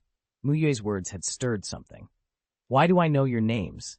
That doesn't matter. What's important is that I can give you freedom," Mu Yue answered. For Mu Yue, the Jinchuriki system made no sense. The raw power of tailed beasts had destroyed lives and warped villages. He preferred a transactional arrangement, give them choices, exchange benefits for chakra, rather than forcing such beings into vessels. If a tailed beast freely chose to fight alongside a human, that was different. But to be imprisoned? He despised that. Freedom. The word set the beasts buzzing. No one, save the very first man they had met, had ever spoken like that to them. Onoki lost his composure. How could Mu Yue's few words make the Jinchuriki pause? The 3rd Raikage's expression went grave. Could Mu Yue really have some link to the ancient Six-Path Sage? Mu Yue smiled. His aim wasn't to talk the beasts into surrendering. Naming them was a gesture to win a sliver of favor, nothing more. Even if Onoki and the others capitulated today, Mu Yue wouldn't accept it without proving a point. Absolute strength renders numbers meaningless. Yagura Karatachi bristled. 3 Tails had shown Mu Yue goodwill. He had lost prestige to this newcomer in more ways than one. He lashed out first. "Shadow scales!" Yagura hunched inside his armored shell and rolled like a wheel toward Mu Yue. Han lowered his head and charged as well, horns aimed. Killer Bee spurted his thick tentacles forward. Onoki and the 3rd Raikage gathered chakra to support the beasts at any moment. Then Mu Yue vanished. It's Flying Thunder God technique again. Where did he go? Onoki scanned wildly. There were too many teleportation markers on the field to track him. He's gone. What the? Onoki's bewilderment hardened into alarm as someone touched his shoulder. Earth release. Rock fist, he bellowed, chakra forming in his fist as he spun to strike. The 3rd Mizukage supported him with water release. But Mu Yue was faster. He lightly tapped his Rokudo Shakujo, and both Onoki and the Mizukage were slammed away like cannonballs, sliding 10 meters across the earth before stopping. Onoki coughed up blood, his aura drained. He still couldn't fathom how Mu Yue had appeared behind him. There hadn't been a Flying Thunder God kunai nearby. One finger Nukite, hell stab. The third Raikage roared and charged, sacrificing caution to stop Mu Yue. He had to act. None of the remaining shinobi could withstand Mu Yue's strength otherwise. This will be perfect to test a new ability, Mu Yue murmured. He centered his breath into lightning breathing, switching into lightning breathing chakra mode. With his sage mode proficiency skyward, he had learned to make Mount Myoboku's sage chakra and his breathing technique complement each other. Sage chakra could fuel his breathing, while natural energy gathered by the breathing could sustain sage mode. He was one improvement away from full breathing technique, sage ninjutsu. Sage art, lightning golden horizon, Mu Yue declared.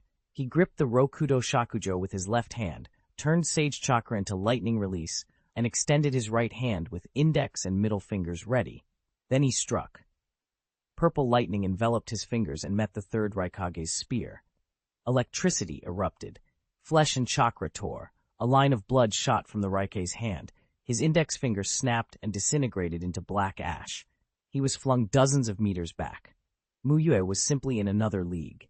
Perfect lightning release nature transformation, advanced sage mode, and a superior chakra pool combined to make his lightning-based body techniques outclass the third Raikage's best. Hiruzen stared, astonished. Mu Yue had mastered too many disciplines and seemingly perfected them all. Kakashi felt the same cold impossibility. Every ability Mu Yue displayed widened the gulf between them. Fourth Raikage-A's eyes flared red as his father's life hung in the balance. He pushed his own chakra to the extreme, every hair on his head standing on end. "Big brother, we handle this," Killer Bee shouted, charging with the other two Jinchuriki. But even fully transformed Jinchuriki couldn't catch Mu Yue. He sidestepped Killer Bee's tentacles and Yagura and Han's charges. Kitsuchi, having hidden underground since Onoki's knockback, burst through with an arm encased in rock and struck. Earth release, rock fist! Mu Yue slipped the blow with a sidestep and sent Kitsuchi flying with a flick of his Rokudo Shakujo. Kitsuchi crashed hard and lost his ability to fight. Fourth Raikage-A, now alone, went all in. Lightning release cloaked his body as he launched the fastest attack of his life. Lightning release, lariat, A streaked toward Mu Yue like a bolt.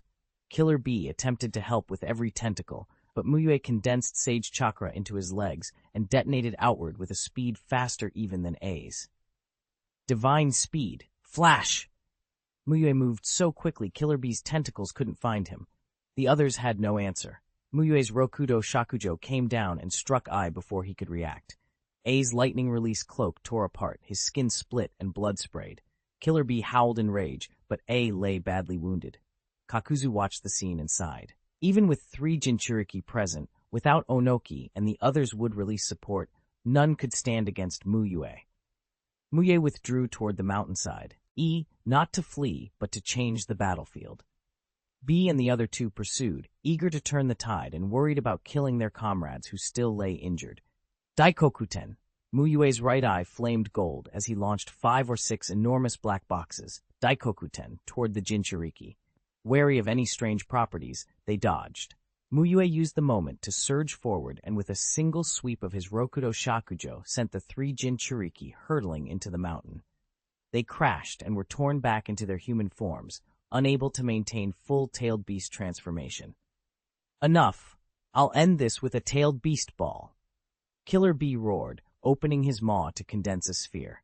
Yagura and Han followed suit. This ground was ideal for unleashing such attacks. Mu Yue dispelled the second of his shadow clones, the one he had used to absorb natural energy, and returned to sage mode. Orange shadow rimmed his eyes. Yang Seal release, he whispered, and a massive surge of chakra erupted from him. He flowed into lightning-breathing chakra mode, now infused with sage chakra. Even non-sensory shinobi felt the terrifying aura. A single bolt spat from Mu Yue's body, scorching the ground.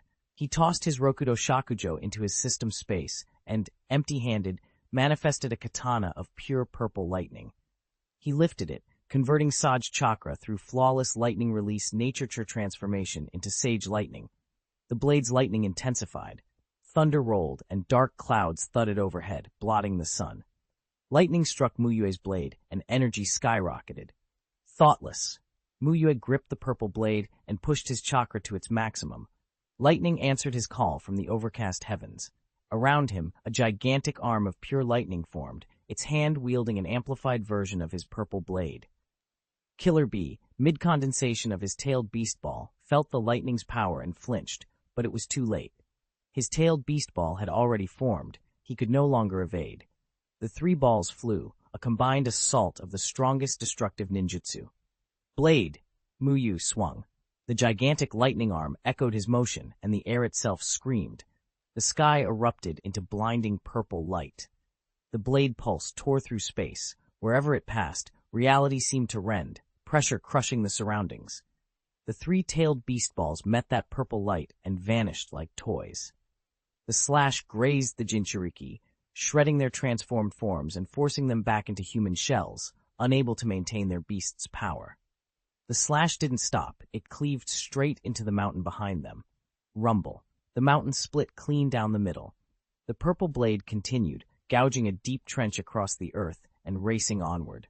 Onoki, lying on the ground, watched as if witnessing a god undo the world. His worldview, and the very foundations of the ninja way, cracked.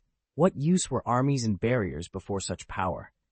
The third Raikage, his aura weak, stared in stunned reverence.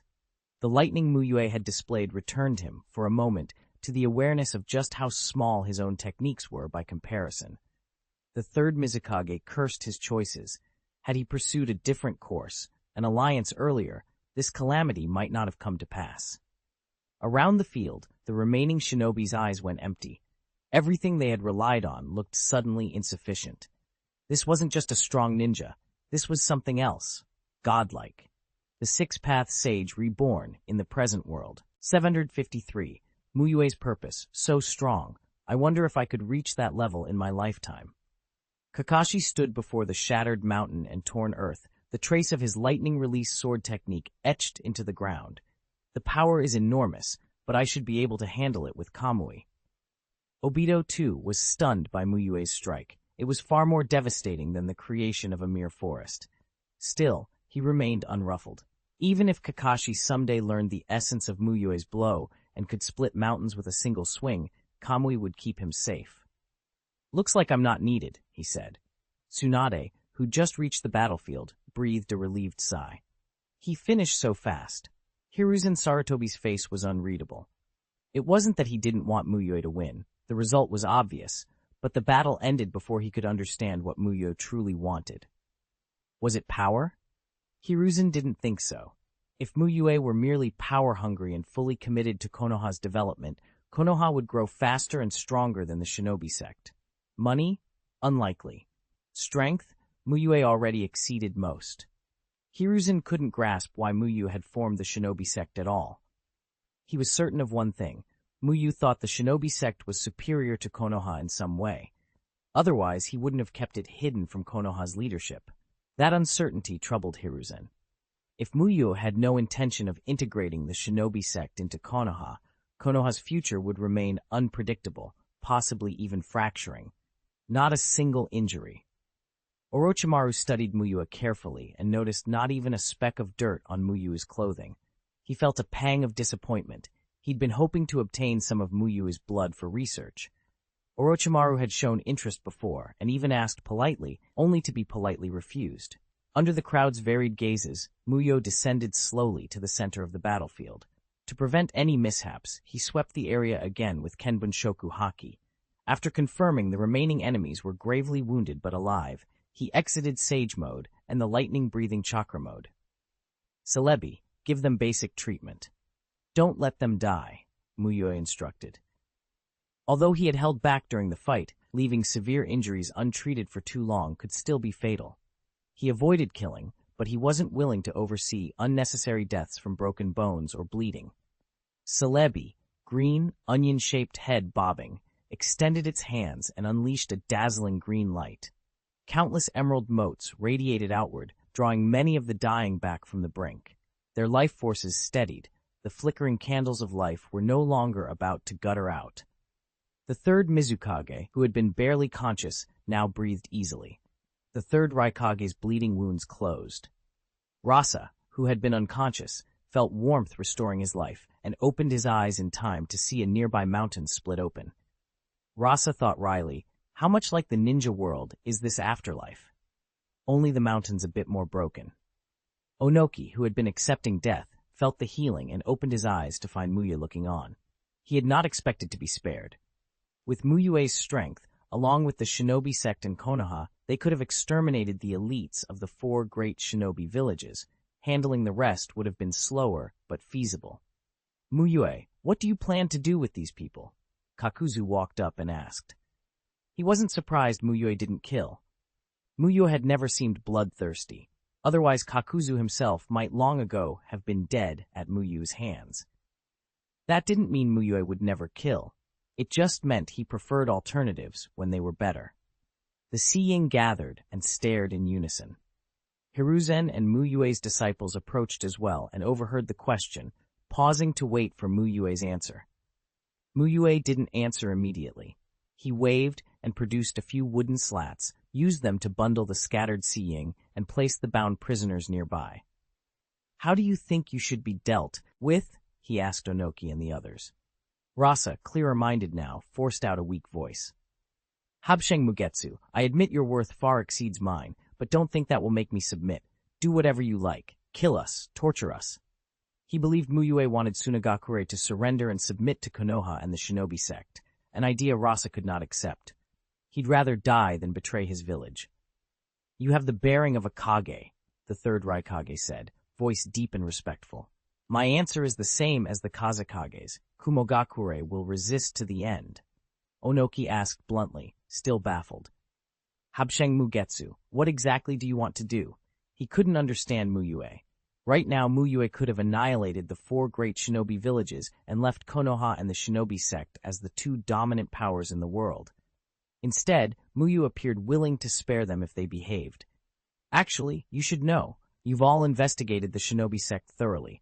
The shinobi sect's dream is what I want to achieve. Mu Yue answered simply. Onoki fell into thought, his gaze on Mu Yue shifting. Could someone who aspired to unrivaled power have aims different from ordinary men? Peace. I only want to bring peace to the ninja world. Mu Yue continued. He wasn't a saint compelled to selfless sacrifice. His previous life's values and his current abilities combined to shape his choices. He derived true satisfaction from building the shinobi sect, from personally driving the world's progress. The pleasure of that achievement was hard to explain. Destroying the 4 great shinobi villages would not be hard for Mu Yue now, but it wouldn't necessarily be good for the ninja world. The combined ninja strength of those villages ran at least 50,000. Killing them all would be a catastrophic blow to global ninja capacity. There was also civil order to consider. The shinobi sect and Konoha alone had too few people to maintain control across the entire world. Eliminating the 4 great shinobi villages overnight would plunge the world into unprecedented chaos that wouldn't end until Konoha and the shinobi sect could consolidate control. And there were external dangers. If the Otsutsuki clan noticed the upheaval, they might return to plant the divine tree. From a planetary perspective, the world was already in a civil war. A massacre would be a foolish escalation. Is a non-aggression treaty enough? The 3rd Mizukage asked tentatively. Seeing Mu Yue now made him think of Senju Hashirama at the 5 Kaji summit, that same hunger for peace and willingness to compromise. Mizukage, do you think I'm that easy to bargain with? Mu Yue smiled faintly. The 3rd Mizukage fell silent. Though Mu Yue sought peace, he was clearly not Hashirama. Hashirama would never have done what Mu Yue did, forming the shinobi sect, and then using it, with Konoha, to shape the entire world.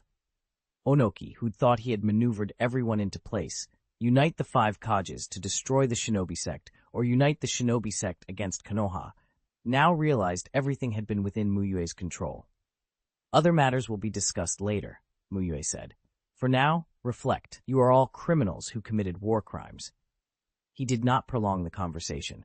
After sealing their chakra, he looked across the field. The initiative was his. If the 4 great shinobi villages truly refused to cooperate, Mu Yue would not be indulgent. Hesitation costs lives. If the best outcome wasn't available, a decisive, swift choice would be necessary. Mu Yue-sensei, you really are the legendary Mu Yue sage, aren't you? Obito said, breathless with excitement. Where did this legendary Mu Yue sage come from?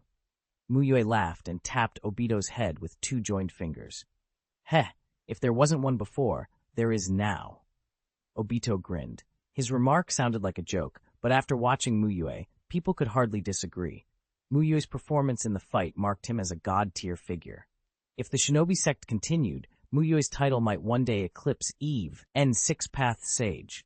Keep it up. Maybe you can become Obito Sage too, Mu Yue added with a faint smile. That's great. Obito's eyes lit up at the thought. Okay, that's enough. Don't get ahead of yourself, Kakashi said dryly. Obito dreaming of standing beside the Six-Path Sage because he trained under Mu Yue? Absurd, but harmless. Kakashi, just you wait. I'll shock you one day, Obito replied, used to Kakashi's teasing. He planned to work hard in secret and one day make Kakashi swallow his words.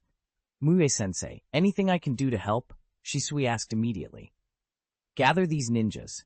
I need their chakra sealed, Mu Yue replied after a moment's thought.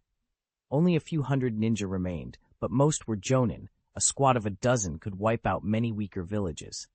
Konoha volunteers joined the effort. Shisui and others helped willingly. As Kakashi carried a Jinchuriki, he walked to the split mountain and peered into the abyss. Mu Yue's strike had not merely sliced the mountain, it had created a canyon. Even now, faint purple arcs of electricity flickered across the rift. Awed again by Mu Yue's strength, Kakashi carried the Jinchuriki to Mu Yue's side. With everyone's work, the chakra-sealing tasks were completed swiftly. The captured ninja from the 4 great shinobi villages were transported back to Six-Path City by a combined Konoha and Shinobi sect group. Back in Six-Path City, Hiruzen Sarutobi found Mu Yue without delay. Mu Yue, what are your plans for Konoha and the Shinobi sect? He asked, looking Mu Yue in the eye. He had wanted to ask sooner, but the battlefield had been too chaotic. One thing is clear, the Shinobi sect will not join Konoha, Mu Yue said. Hiruzen frowned. Then what will you do? Maintain the status quo, he asked. Before Mu Yue could answer, Hiruzen added, Everyone knows your identity now. You can't pretend nothing happened. I'm worried this could split Konoha. Mu Yue smiled. That won't happen. I will voluntarily resign as Hokage in a while. Hiruzen blinked. Mu Yue's resignation wasn't about being forced out. Mu Yue wanted to avoid overburdening himself, to step down from part of his duties, and to make room for Obito's life purpose. Obito wasn't yet ready to be Hokage, but Mu Yue intended to establish rules, term limits on the Hokage, so Obito wouldn't have to wait until middle age for a chance. My resignation has other considerations, Mu Yue said. As for Konoha and the Shinobi sect, they will be long-term allies. He planned to form an unprecedented super-alliance, not just the 5 great shinobi villages, but smaller villages as well, integrating the world's ninja strength into a single ninja world alliance. But before that could be achieved, he needed to deal with problematic leadership in some villages. The 4 great shinobi villages that had come to Six-Path City to cause trouble this time. Mu Yue might spare leaders like Onoki and the others from death, but he had no intention of allowing them to keep their Kage positions. Mu Yue didn't wait until morning. At 10 that night, he had the 4 great Kage brought from their cells into the conference room of the Shinobi sect headquarters. Onoki and the others no longer carried their usual pre-war bearing. They looked exhausted and battered, their bodies covered in scabs, disheveled and worn. Mu Yue smiled faintly from the head of the table. The 4 Kage sat before him in silence. After so much time to rest and reflect, I suppose some of you have reached a decision. Or maybe some of you haven't rested enough, Mu Yue said, breaking the quiet. Hokage, just tell us what you intend to do, the blunt 3rd Raikage replied. He didn't see any point in dancing around it. He wanted to know how Mu Yue planned to deal with the 5 great shinobi villages. I want to create a Ninja World Alliance, Mu Yue answered without preamble. An organization in which all the ninja villages participate, responsible for the peace and security of the entire ninja world. No wonder Mu Yue said the Shinobi sect and Konoha would be allies. Hiruzen Sarutobi, who had been invited to observe, thought to himself. All the ninja villages? Onoki asked. Does that include villages outside the 5 great? Yes, Mu Yue confirmed. Onoki's expression grew meaningful. This doesn't mean much to me.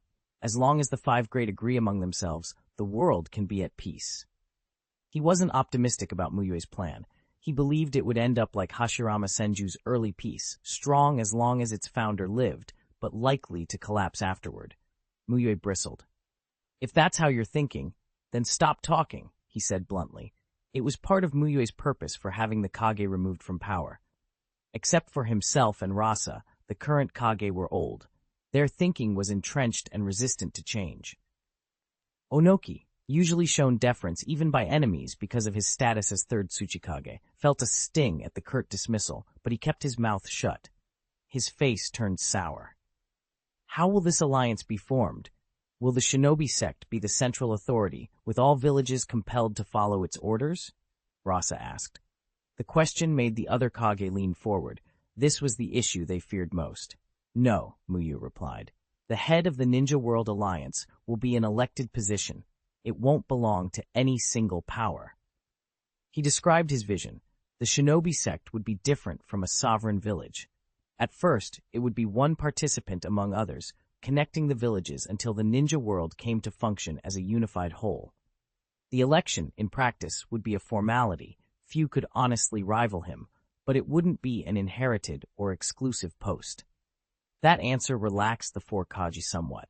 If Mu Yue aimed only to dominate them through the Shinobi sect, they would resist. Their existence depended on some autonomies, but if the alliance respected the village's formal roles, they could tolerate being led by his influence. Very well. Tsunagakure will join the alliance, Rasa said after a moment. We'll even step down and elect a new Kazekage if necessary. Hidden Mist will join as well, the third Mizukage agreed. The third Raikage and Onoki also nodded in turn.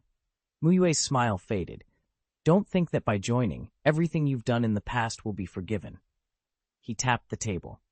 Before the alliance can be formed, each of your villages must hold elections for new Kage. You are no longer qualified to serve. Prepare to spend the rest of your lives in the Six Path City prison. His meaning was clear. He wanted the alliance, but he would not allow the current Kage to remain in power.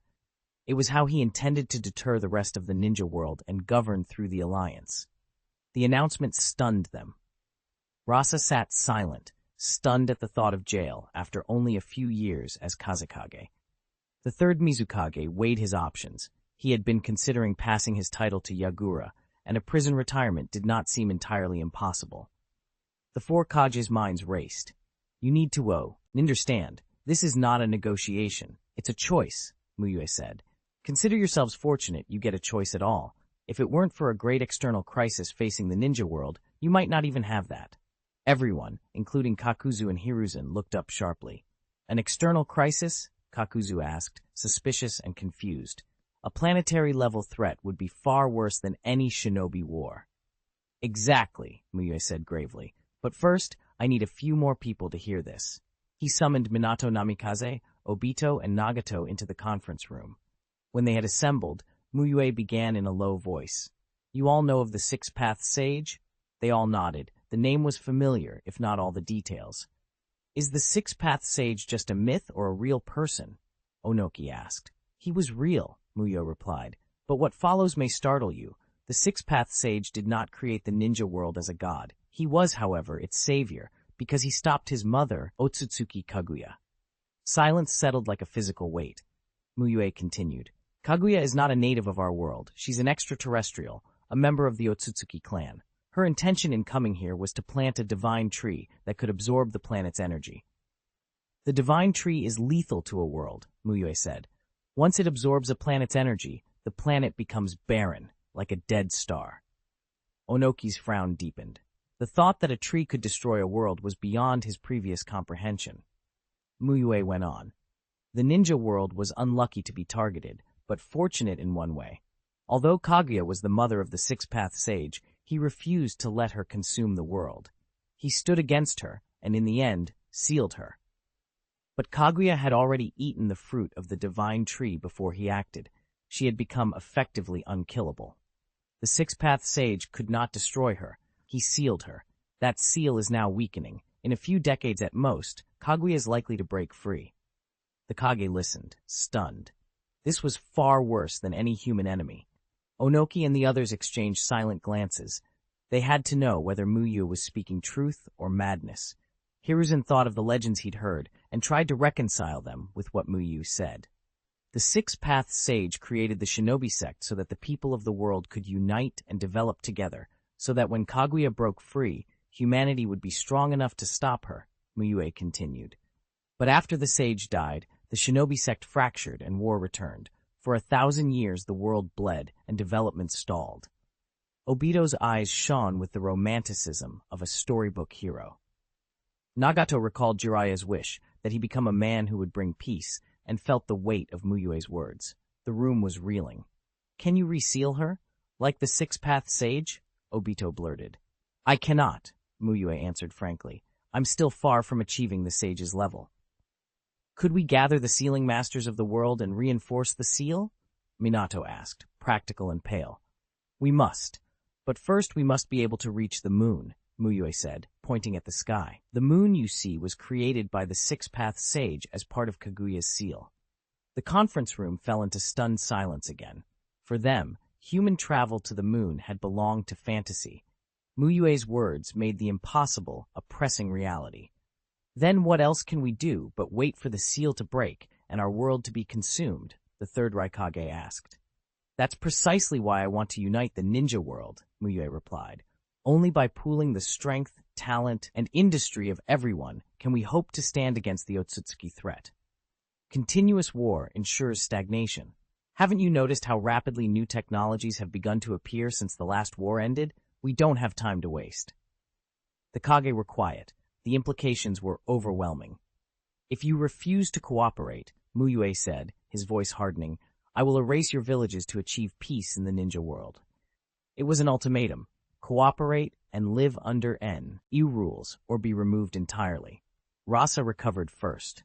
"Sunagakure will join the alliance," he said. "I'll step down and let my people elect a new Kazekage. I'll even support you, Hokage, as the alliance leader. But what you're telling us, these are secrets not found in any texts. We need to know your source." Mu Yue produced the Rokudo Shakujo from his system space. "If you have paid attention to the Shinobi sect, you know I came into possession of Ninshu's legacy. This staff once belonged to the Six-Path Sage. I also possess the Sage's chakra. From that chakra, I have seen his past, and it is how I know these things. I also gained these eyes." He condensed chakra into his gaze. One pupil went white, the other gold. That revelation cut through the room like a blade. The staff and the Sage's chakra explained a great deal of Mu Yue's knowledge and power. The Kage's resistance ebbed. "Sunagakure has no objection," Rasa said. Hidden missed as well. "Kumogakure agrees." One by one, the Kage declared their support for Mu Yue's plan. Even setting aside the Otsutsuki threat, the world could not continue in its current fractured state. The revelation had made their choice painfully clear. Unity, by whatever means necessary, was the only real hope. 755, 5th Hokage, Minato Namikaze. After the alliance business was settled, Mu Yue released some jonin from the 4 great shinobi villages so they could deal with local affairs. He had already rounded up and imprisoned the elite forces of those villages. If he didn't release a number of officers, the villages would have trouble operating, and they needed to carry out the orders he assigned. Mu Yue moved fast.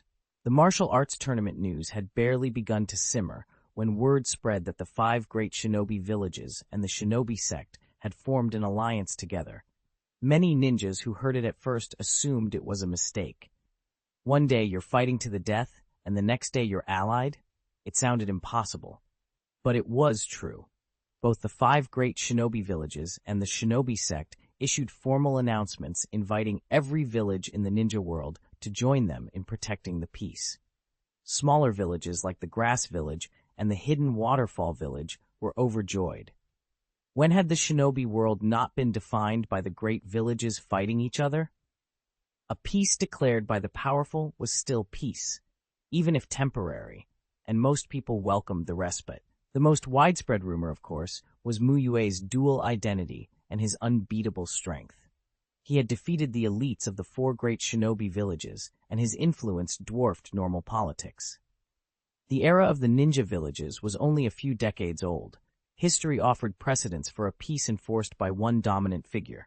In a world where individuals had extraordinary power, a strong person could impose even abstract things like peace, at least for a time.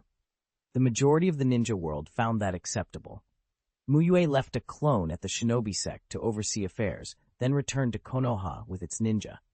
Before he could step down, he still had duties as Hokage. Back in Konoha, everyone tacitly avoided mentioning Sosuke and the Shinobi sect. Even the senior counselors, Homura Mitokado and Utatane Koharu, they clearly didn't object. On his first day back, Mu Yue convened a high-level meeting to propose reforms to the Hokage system.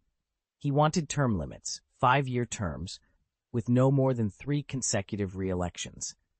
No one could be elected Hokage more than twice in a row, meaning a maximum 15 years in office, and poor performance could mean a single 5-year term. He had already discussed this with Minato Namikaze and Hiruzen Sarutobi before returning, and they immediately agreed. Homura and Utatane had misgivings but kept quiet. Dissent was pointless. Unless Senju Hashirama rose from the grave, no one could stop Mu Yue, and he had Minato and Hiruzen's support. Mu Yue also unveiled a 10-year development plan for Konoha. He planned sweeping changes to the ninja world's distorted institutions. Daimyo and nobility, relics of feudalism, should be consigned to history. If military forces were to be integrated, politics needed reform too. That didn't mean slaughtering every daimyo. It meant dismantling the system that allowed them to hold power. Individual fates would be decided case by case. When the 4 great shinobi villages completed their Kage selections, the 5 Kage gathered at Six Path City and formally founded the Ninja World Alliance. Tsunagakure chose Chiyo as 5th Kazekage. Kumogakure's new 4th Raikage was the 3rd Raikage's son, Ai. The Hidden Mist appointed Yagura Karatachi as 4th Mizukage, and Iwagakure selected Kitsuchi as 4th Tsuchikage. Key posts in the alliance were filled by leaders from the Shinobi sect and outstanding shinobi from the great villages. Smaller villages watched from the sidelines. Unanimously, Mu Yue was elected leader of the alliance. Afterward, he announced his resignation as Konoha's Hokage and said he would select Konoha's 5th Hokage. Konoha's residents poured into the Hokage building. Mu Yue's tenure had been short but consequential, and his reputation as a powerful figure gave him enormous prestige. "Lord Fourth, are you abandoning Konoha?" many asked anxiously. Oh, ordinary citizens didn't know all the political nuances. To them, Mu Yue resigning so soon after his identity was revealed was alarming. "Is someone unhappy with the creation of the Shinobi sect?" someone whispered, and a conspiracy theory began to spread. "Don't overthink it," Mu Yue told the crowd calmly. "My resignation is my choice. It doesn't mean I'm leaving Konoha." He had spent most of his time in this world here and had grown attached. His steady reassurance calmed people, and the gathering thinned. They couldn't force him to stay, and they wouldn't. As Mu Yue expected, the election for the 5th Hokage went smoothly. Minato Namikaze defeated the other candidate. Because of Mu Yue's influence, Minato's fame wasn't as towering as it had been in the original timeline, but among the younger ninja, he was still tops. He had built a political base as the Fire Shadow's assistant and had many supporters in Konoha. To celebrate Minato's election, he and Kushina invited Mu Yue, Obito, and other disciples to their home. "Today you don't have to help, Mu Yue. Let Minato and I do everything," Kushina insisted, holding him back as he started toward the kitchen. As neighbors and close friends, they often helped each other automatically. When Minato visited Mu Yue, he'd chop vegetables. When Mu Yue visited Minato's house, he'd cook a dish or two. But today Kushina wanted the honor of cooking for her husband's new office. "All right, I'll just wait for dinner," Mu Yue smiled. "But please watch Naruto for me." Kushina laughed and waved at the toddler dazedly sitting nearby. "Naruto, come over. Let your Uncle Mu Yue tell you a story." At the sound of his mother's voice, 1-year-old Naruto ran over on wobbly legs, looked up at Mu Yue, and piped, "Dad! Dad!" Kushina sighed and rubbed her forehead. Naruto had met Mu Yue many times, but he still couldn't tell Minato and Mu Yue apart, especially now that Mu Yue no longer wore glasses. "You can't blame him," Obito chuckled. "If Kakashi didn't wear his glasses, he'd look just like Minato too." "Give it time. He'll get better when he's 2 or 3, Obito added. Kushina patted Naruto's head and headed to the kitchen. Minato and Mu Yue's resemblance, combined with Naruto's age and limited recognition, made the confusion understandable. After all, with both parents smart and capable, their child would be bright too. Obito leaned close to Naruto. "Do you remember me?" I'm your Obito ni. I even held you when you were born. Naruto stared up with wide eyes, not understanding. Do you expect a 1-year-old to understand a long sentence? Kakashi said with a sigh. I'm Rin ni. Rin Nohara squatted down, smiled gently, and repeated the simple nickname very clearly. Rin ni. Under her prompting, Naruto echoed, Rin ni. See, as expected of Rin, so patient, Obito praised, giving her a thumbs up. Then, after a few tries, Naruto managed to say, Obito ni. Obito beamed with satisfaction. This little Naruto was obedient and obediently gave him face. It was a welcome change from the older, wilder Naruto of other stories. Kakashi watched the pair with a bemused expression. He had been thinking of Obito ni for a while and felt a little at sea before the two began their daily ribbing. You didn't have to do anything and still get to be called an elder, Obito said indignantly. I had to call Naruto ni so many times. Being outstanding is hardly a crime, Kakashi replied, poking at his own chest out of habit. Maybe there's also a Kakashi in the other world, but he was too ordinary to get noticed. Seeing the familiar banter about parallel world counterparts, Mu Yue carried Naruto upstairs before the older boys could corrupt the child's vocabulary any further. Impossible. Absolutely impossible. Obito waved his hands with confidence.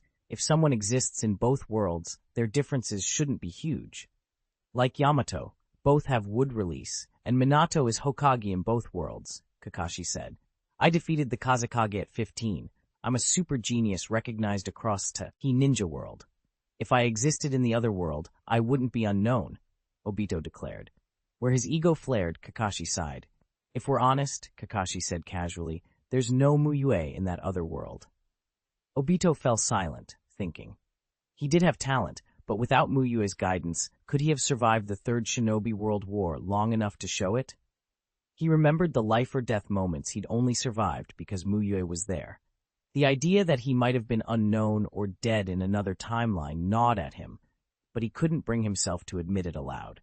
Still, Obito went on, changing the subject, I wonder how they're doing there. Did they beat the Akatsuki? Rin looked worried. Naruto and Yamato's information had helped a lot, but they had taken a huge risk altering history.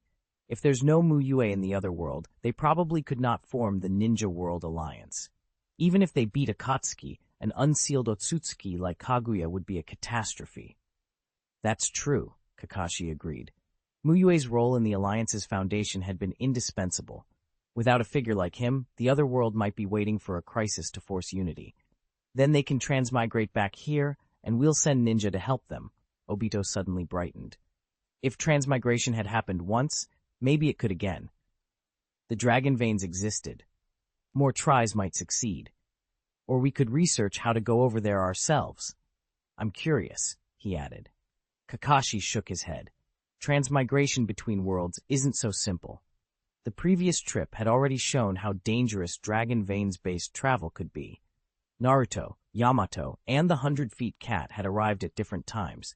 Even if they mastered the method, there was no guarantee of arriving at the right year or place. They could end up at Naruto's birth, during the Warring States period, or in a world already ruined by Kaguya. The uncertainty was too great. Kakashi says that, so there's still hope. Obito clung to a surprising bit of superstition. If Kakashi said something, it might jinx in their favor. The older friend's absent-minded sigh the only answer. Kakashi, Chapter 751, S+ Item Extraction. Scroll after Mu Yue became leader of the Ninja World Alliance, his daily life changed very little. The scope of his duties shifted from Konoha and the Shinobi sect to the Alliance, but most of his time was still devoted to researching breathing technique and sage jutsu. The breathing technique itself hadn't changed, but as his sage mode mastery deepened, he finally began to perceive how to sense and guide natural energy with the breathing technique. That was a massive breakthrough. Once this was completed, everything else would be minor. Disciple Uchiha Shisui's strengthening promoted police force reform, altered extreme clan ideologies, and made great progress toward resolving the Uchiha-Konoha conflict. Progress reward settled. Chakra plus 8,000, item extraction scroll, S+, yin release chakra comprehension greatly increased. As time passed, Shisui's life mission finally cleared its last 0.4%, and the 80% progress reward was delivered. The 80% settlement reward greatly increased chakra, double what the 70% reward had been, and it also boosted Mu Yue's comprehension of yin-release chakra nature transformation by 1,200 points. The added chakra was hardly significant to Mu Yue, who already had millions, but the boost to his yin-release proficiency mattered. The higher the level of chakra nature transformation, the harder it is to raise proficiency, and 1,200 points was substantial. With Shisui's rewards, plus gains from Mu Yue's lessons and his own training, his yin-release proficiency had surpassed 12,000 points. His yang-release proficiency lagged behind at just over 6,000 points, primarily because of his Byakugan. Its evolution had jumped his yin-release progress and accelerated his self-training, opening that gap. Mu Yue's attention shifted to the item extraction scroll. The system rarely handed out physical items, and this was the first time he'd received such a high-grade scroll. He set down his pen, washed up, and began the extraction process. When he clicked Use, a giant roulette appeared in his mind. He mentally confirmed the extraction and watched the wheel spin, finally landing on an earring pattern. Item extraction scroll, S+ consumed, obtained item, Potara earrings. It's these, Mu Yue murmured, surprised but not shocked. He knew the Potara earrings from the Dragon Ball world, treasures of the Kaioshin that let two people fuse temporarily. If the localized effect in the ninja world wasn't too different, this was a very good pull for an S+ extraction. The Potara were simple to use and brutally effective. Two ordinary chuunin fused could easily rival a jonin. If the paired users had a deep rapport, rivals and confidants, the fusion's power could be amplified even more. Mu Yue imagined that if he had a partner of comparable strength, Potara fusion might lift them to 6 paths level. He took the earrings from system space and, cautious, tested them. He didn't want to risk unintended consequences on himself or his disciples, and the Alliance had captured many Rogue 9 who endangered the world, useful test subjects. After using genjutsu to subdue several prisoners, Mu Yue experimented. He discovered localized differences. Unlike the Dragon Ball Potara, these could be voluntarily separated by dispersing chakra. More importantly, after fusion, the users could choose whether to fuse souls. If soul fusion was declined, the fused body contained 2 separate consciousnesses, somewhat like a Jinchuriki and a tailed beast. That allowed cooperative tactics. One could fight while the other refined chakra, but without soul fusion, they couldn't perfectly wield every technique of the merged body.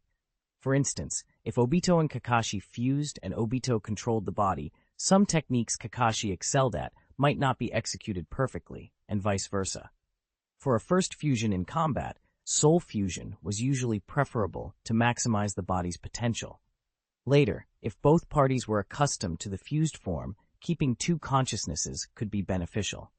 Mu Yue found no side effects to either body fusion, N or soul fusion, but he continued testing until he was satisfied. He didn't intend to keep the earrings for himself. No one in the ninja world was a suitable partner for him right now. Minato Namikaze might have some compatibility, but Minato's strength was far below Mu Yue's. Giving the Potara to his disciples to test seemed best. When he summoned them, his disciples gathered quickly in the south border forest. "Teacher Mu Yue, is this an important mission?" Obito asked, eager. "No, just a good ninja tool I recently obtained. I want to see who among you can use it," Mu Yue said lightly. "A ninja tool? I'll go first." Obito volunteered before Mu Yue finished. "Listen first." Mu Yue flicked a small burst of chakra at Obito's head, then produced the Potara and explained their effects. "Fusion, and it can fully integrate abilities?" Obito's eyes lit up. If he fused with Metkai, would he inherit Gai's Taijutsu? Fuse with Shisui and gain his Mangekyo prowess? Kakashi watched with interest too. With their combined strength, they might surpass powerful third-generation Kage like Hiruzen Sarutobi and become the strongest group in the ninja world beneath Mu Yue. Mu Yue placed one earring in Obito's hand and asked the gathered group, "Who wants to try?" "Possessing a stronger new body? I'm in." Might Guy laughed, teeth flashing. Mu Yue handed the earrings to Guy, and he and Obito put them on and infused chakra. A dazzling light flared. The Potara generated a powerful attraction and drew them together. When their bodies met, a dense white radiance enveloped them. As the light faded, the first thing everyone noticed was the familiar green jumpsuit. The face was a strange blend, resolute like Metkai, but with eyes and brows that suggested Obito. "Is this the price of getting stronger? My image has declined," Guy said, producing a mirror and examining himself. No thick eyebrows or bowl cut and silly goggles. "You look better, Obito." "I think you look way better," Obito retorted. His rounder face had taken on a more mature, determined look. "Guy, let me use your taijutsu first." Obito had always wanted to feel the 8 gates. Guy ceded control without hesitation. "This body is so strong," Obito said, clenching his fist. He felt a suffocating surge of power. 8 gates. Gate of opening. Open. Though Obito had never learned the gates, in this body he could use them. As more gates opened, his aura grew terrifying. 7th gate. Gate of shock. Open. A burst of force whipped the trees around them. Obito became a green blur and vanished. His following punch flattened more than a dozen large trees. "Kakashi, one-on-one. I won't use Kamui. You being fused with Guy isn't a fair one-on-one. It's you two against me," Kakashi said dryly. The fused Obito's aura alone made Kakashi cautious. Even at the 7th gate, the fused form clearly surpassed Guy's normal 7th gate. Rock-breathing chakra mode, Obito focused his breathing and pushed the body further. Noon Tiger. He unleashed a tiger-shaped air cannon so powerful it felled trees for a kilometer and left a giant crater. Obito laughed, exhilarated. If someone combined this with Kamui and Flying Thunder God, who could resist besides teacher Mu Yue? He tried to use his Mangekyo Sharingan to activate Kamui, but it wouldn't work. The violent chakra from the 7th gate prevented the Mangekyo's techniques from functioning. "The power from the 8 gates has a cost," Kakashi observed. He had already analyzed the Potara's function and suspected this limitation. Few techniques could be used in tandem with the gates. Guy's ideal fusion partner would be a taijutsu specialist like Teacher Chen.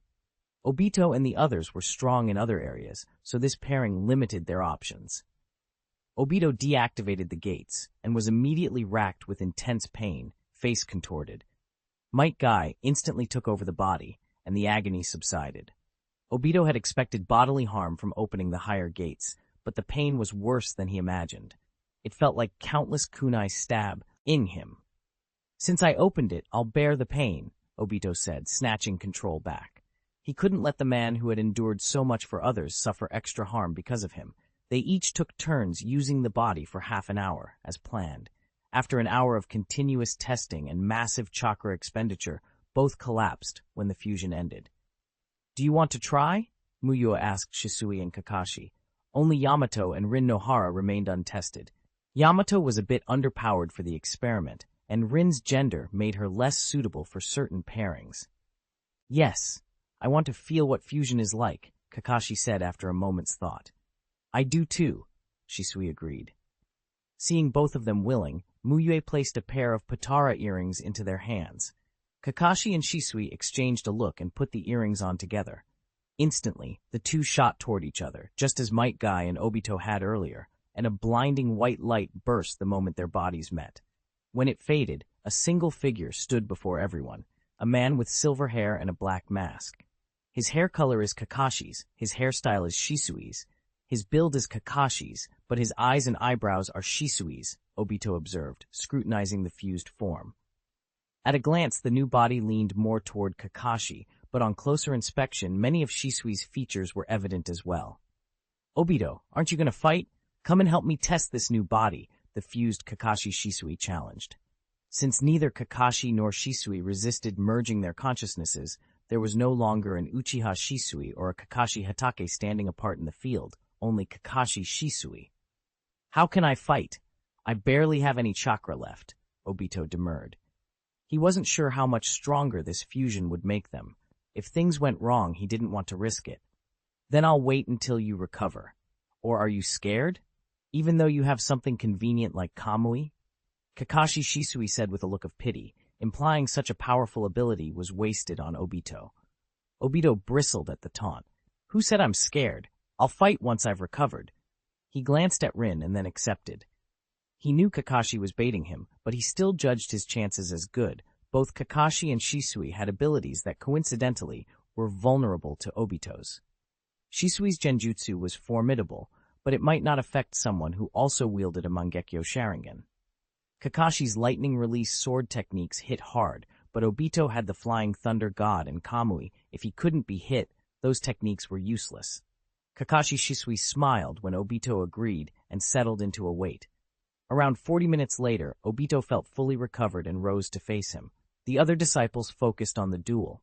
Rin volunteered to be the referee. "Begin!" Rin shouted as soon as both were ready. They moved like a single unit. Kakashi Shisui, Enma in hand, advanced while Obito flashed around him. Though there appeared to be one opponent, it was effectively two. Obito was cautious. He wanted to test them first. Lightning breathing. Full concentration. Kakashi Shisui pushed lightning breathing to its limit. Electricity danced across his body and his speed spiked. Obito tossed flying thunder god kunai in every direction, using them to keep distance. Shisui and Kakashi were both speed specialists. Fusing them only made that worse, so Obito refused to match them with ordinary body flickers. They engaged in a clash of ninjutsu. Kakashi Shisui held a slight advantage, but nothing decisive. Kakashi's strengths are earth and lightning release. Shisui's is fire release, Obito mentally analyzed. Fusion increases their ninjutsu power from more chakra, but it doesn't fundamentally change their techniques. In short, the fusion broadened their capabilities, but didn't create brand new types of jutsu. Since Obito's abilities happened to counter them, that diversity didn't help much. Smiling slightly, he shifted from defense to offense. He wanted to finish this before their fusion time ran out. Finally, he took the bait, Kakashi Shisui thought. He channeled a massive amount of chakra into the curved spoon he kept at his side, watching the approaching Obito. Their Mangekyo Sharingan met, and Obito was untroubled. "What, you think you can genjutsu me?" he thought. But the next instant his vision filled with blood red. The world twisted, and he found himself in a red void, bound to a cross. He actually used Tsukuyomi, Obito realized, stunned. He had a Mangekyo too, and strong mental defenses. Surely Kakashi risked Tsukuyomi breaking back on him. Before he could reason further, the scorched raw end shifted again. The cross vanished and became a table and chair, fastening him in place. Sheets of paper appeared on the table. "Obito." "So this is how you used Tsukuyomi." Obito concentrated chakra in his eyes, trying to break free with sheer ocular power, but nothing changed. The red space strengthened. A dignified, white-haired man, Senju Tobirama, appeared beside him and with a deadpan expression said, "Material 1. In the early days of the village system, each clan maintained its own ninja training system, permitting clan members to become shinobi directly. Based on the material and your knowledge of history, analyze why I founded the Ninja Academy and the significance of its establishment." Obito. He tried to cover his ears, but chains materialized and pinned his hands. He turned his head away, only for the paper to float back into view. He had never realized Tsukuyomi could be this cruel. Then another Tobirama appeared, asking a different question, then another and another. Hours passed with Senju Tobirama after Senju Tobirama reciting questions while test sheets piled up before him. For the first time, Obito hated the sharpness of his senses. He wished he were deaf and blind. "Kakashi, you win. I give up. End the genjutsu." Obito finally cried uncle. If his memory served, the internal duration of Tsukuyomi could stretch to 72 hours, though outside it was nearly instant. He wouldn't survive 3 days inside. A soft chuckle reached him, the red receded, and the myriad Tobiramas vanished. Obito doubled over, panting and exhausted. The Tsukuyomi had exacted terrible mental damage. He still saw flashes of test papers and heard Tobirama's dry questions echoing. "Kakashi, you win. I didn't expect the fusion to amplify genjutsu so much," Obito admitted, collapsing to the ground. "First, I am Kakashi Shisui." The fused figure appeared behind him and said aloud, "And second, fusion isn't as simple as you think." Obito's pupils went wide. By introducing the name, Kakashi Shisui had made it clear. Kakashi and Shisui had fused both spirit and body, not merely shared a cooperative form like Obito and Metkai had. Mu Yue wasn't surprised by Obito's defeat. Shisui and Kakashi had fused soul and body, maximizing combat potential. Also, there was a notable difference in raw stats. Name, Kakashi Shisui, chakra 180,000. Skills, yin release, mastery 9815,000, lightning release 5505,000, earth release, mastery, armed color hockey, mastery 4,000, lightning breathing, flame breathing, mastery. Even without counting chakra from the Yang seal, Kakashi Shisui's chakra pool exceeded Obito's, and their skills complemented each other. Shisui's powerful yin release combined with Kakashi's expertise made for exceptionally strong genjutsu. Kakashi's transparent world also boosted his capabilities. "Who said I'm scared?" Obito blurted reflexively, then repeated, "Kakashi, you win. I give up. End the genjutsu quickly."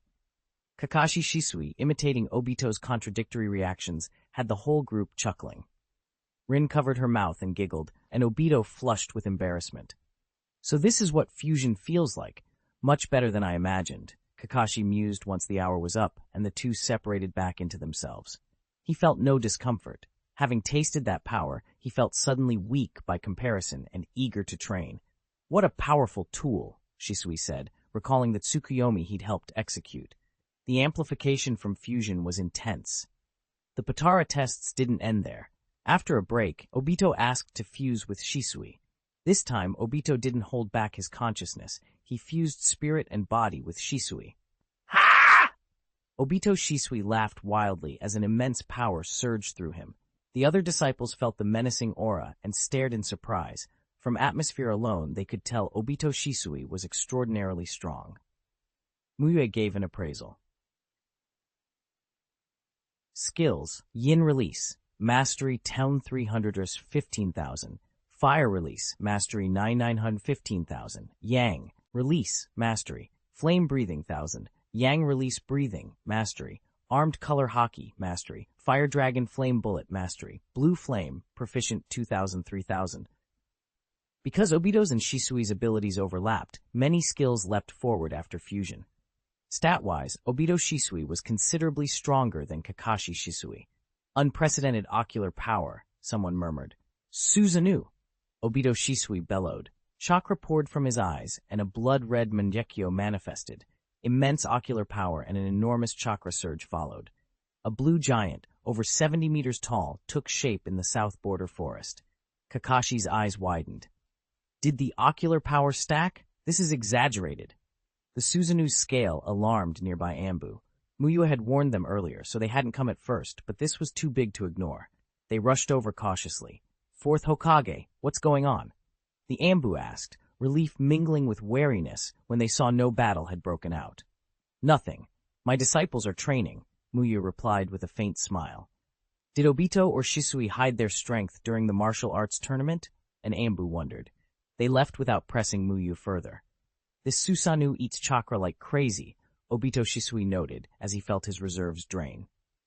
He hadn't realized how unsustainable such a Susanoo would be in an extended fight. His chakra wouldn't last 10 minutes at full power. He canceled the Susanoo and landed. "Kakashi, come fight," Obito Shisui challenged. "No, I won't fight," Kakashi said flatly. He wasn't about to match Obito Shisui, clearly the stronger of the two fusions. "Afraid of losing, are you?" Obito Shisui taunted. "Indeed. I can't beat you," Kakashi admitted before Obito Shisui could finish. The confession left Obito Shisui speechless for a moment. After testing a few more jutsu and growing bored, Obito Shisui dispelled the fusion early. Obito and Shisui's separate forms reappeared for everyone to see. Judging by the current results, Shisui and Obito are the best candidates for using the Potara earrings, Kakashi said, analyzing the readings. A fused Sharingan is far stronger than a single pair. If we only consider upper limits, Obito Shisui is the highest. Their combined output beats other fusions. The other disciples nodded. Obito Shisui's strength was obvious to everyone. "That's not necessarily the whole story," Mu Yue said with a smile. "Have any of you tried fusing with Obito yet? Compatibility matters just as much as raw ability." Kakashi frowned in thought. "Me and Obito? I don't know. I feel like I'd end up dragging him down. 1 + 1 could be less than 2. Obito rolled his eyes. Kakashi was his rival. A fusion between them seemed pointless to him. Rin, however, brightened. "I think Teacher Mu Yue has a point. Obito, you and Kakashi might actually be more compatible than you expect." Reluctantly, more out of curiosity than anything else, Kakashi and Obito each took an earring and fused. When the white light faded, a single figure stood before them. Silver hair, a black mask covering his face, orange goggles hanging around his neck, eyes calm. Rin's hands twitched in front of her. She found the fusion's appearance perfect. The face leaned more toward Kakashi's shape, but the eyes were softened by Obito's influence. Where Kakashi's gaze used to be sharp and distant, this fusion's eyes were gentler and more approachable. Rin's cheeks warmed at the sight. The fusion's calm look shifted. The eyes cleared. Surprise flickered across the face. Huh, this is actually not weak. Obito, temporarily in control of the fused body, tested its power and said it aloud. They had only fused bodies, not minds, so Obito could feel the body's strength directly. He was puzzled. Without considering the Yang Seal chakra, Kakashi should have been far below Shisui. Yet this fused chakra pool wasn't much less than Obito Shisui's. Where was the extra chakra coming from? Rin recovered her composure and grinned. See? Compatibility. Enough chatter, let me try it, Kakashi demanded and snatched the body back. Why do you get to go first? Obito protested, but Kakashi waved him off. After some testing, Obito admitted the body was indeed powerful. It couldn't manifest a 70-meter Susanoo, but its output ceiling was respectable. In a real fight, victory could go either way. Keep the Patara earrings, Mu Yue said after the trial. Practice fusing when you have time. Kakashi, focus on Limitless for now. Master the Limitless first. Mu Yue then resumed training with his disciples. In truth, he had already begun teaching Kakashi Limitless before revealing who he was. There were two reasons. Very few people had ever seen Sosuke use Limitless, and Konoha had sealed the battle records as top secret. Kakashi had no idea Sosuke possessed that ability. Also, the early stages of Limitless manifest differently from Mu Yue's fully realized form. Kakashi was only a few proficiency points away from mastering it. Understood, Kakashi said, then asked, Teacher Mu Yue, can we use the Patara earrings to train? When we just fused, I felt Limitless was easier to practice. You can, but control the frequency, Mu Yue warned. Don't overdo it, especially when both body and soul fuse. Repeated soul fusion can cause souls to gradually reshape each other. That's dangerous. I'll be careful, Kakashi said gratefully. Kakashi trained diligently. Within a week, he mastered Limitless. The disciples adopted a routine. Fuse once a day. Each person trains for 30 minutes per session.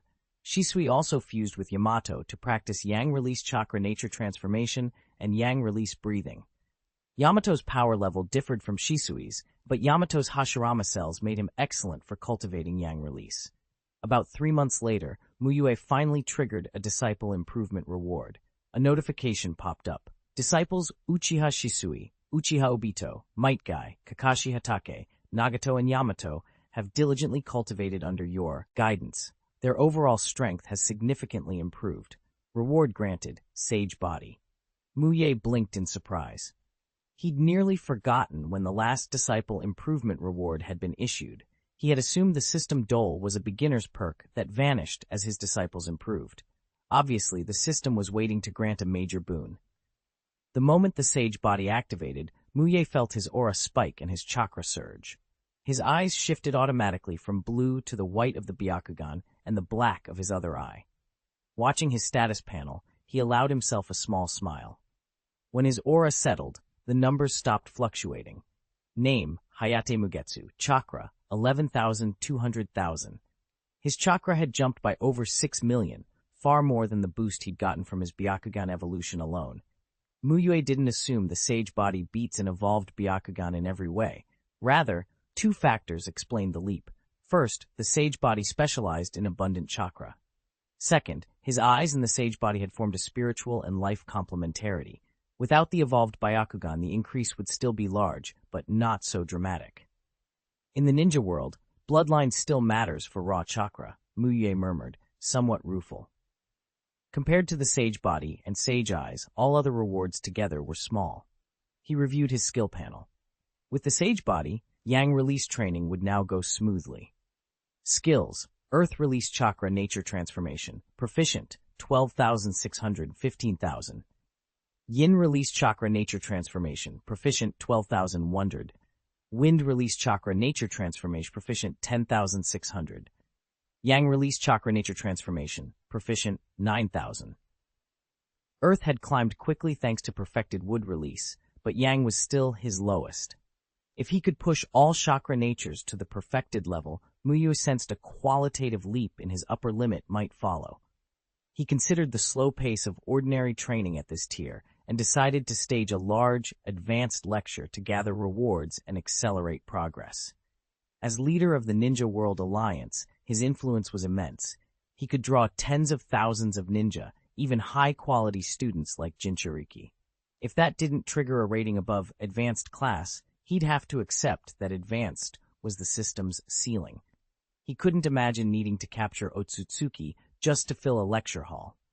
Mu Yue's aides spread the news. He used wood release to construct a massive auditorium for tens of thousands of people. Within a day, the whole ninja world knew. The leader of the Ninja World Alliance would give a lecture. Lord Ninja Master is lecturing again. I have to go. He's willing to spare the time. We can't miss this. The response was electric. Many who'd attended Mu Yue's previous classes needed no persuasion.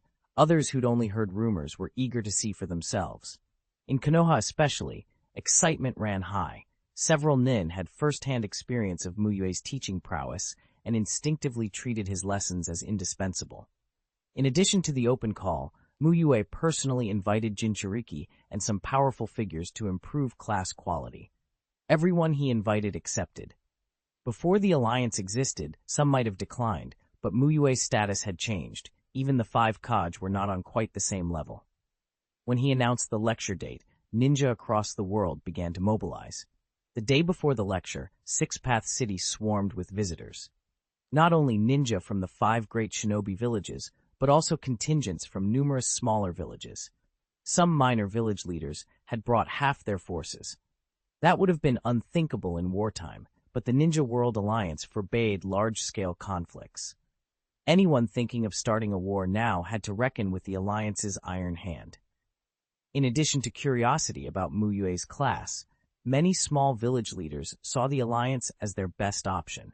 With war gone and escort jobs dwindling, their income had fallen, and joining the Alliance looked like the smartest move. It's the Fourth Mizukage, Yagura Karatachi. Is that the 5th Kazekage, Chiyo? People craned their necks to catch glimpses of leaders they'd rarely see in person. Mu Yue had invited all current 5 Kage to attend, and he temporarily loosened restrictions on some previously imprisoned Kage so they could move freely inside Six Path City. Their presence would only raise the course's caliber. All but 2 Jinchuriki attended. Gaara, the one-tailed, and Fu, the two-tailed, were too young to travel. Gaara was under 2 years old, so Mu Yue excused them. The system that oversaw his lecture schedule was strict. Good teaching alone wasn't enough. Students had to learn and apply the material. Only then would the final rewards be generous. Mu Yue knew he had to deliver. 759, new disciple quota and perfect level nature changes. On the day Mu Yue was scheduled to lecture, shinobi from across the ninja world converged on Six Path City, arriving early to secure good seats in the lecture hall. Conversation buzzed through the crowd.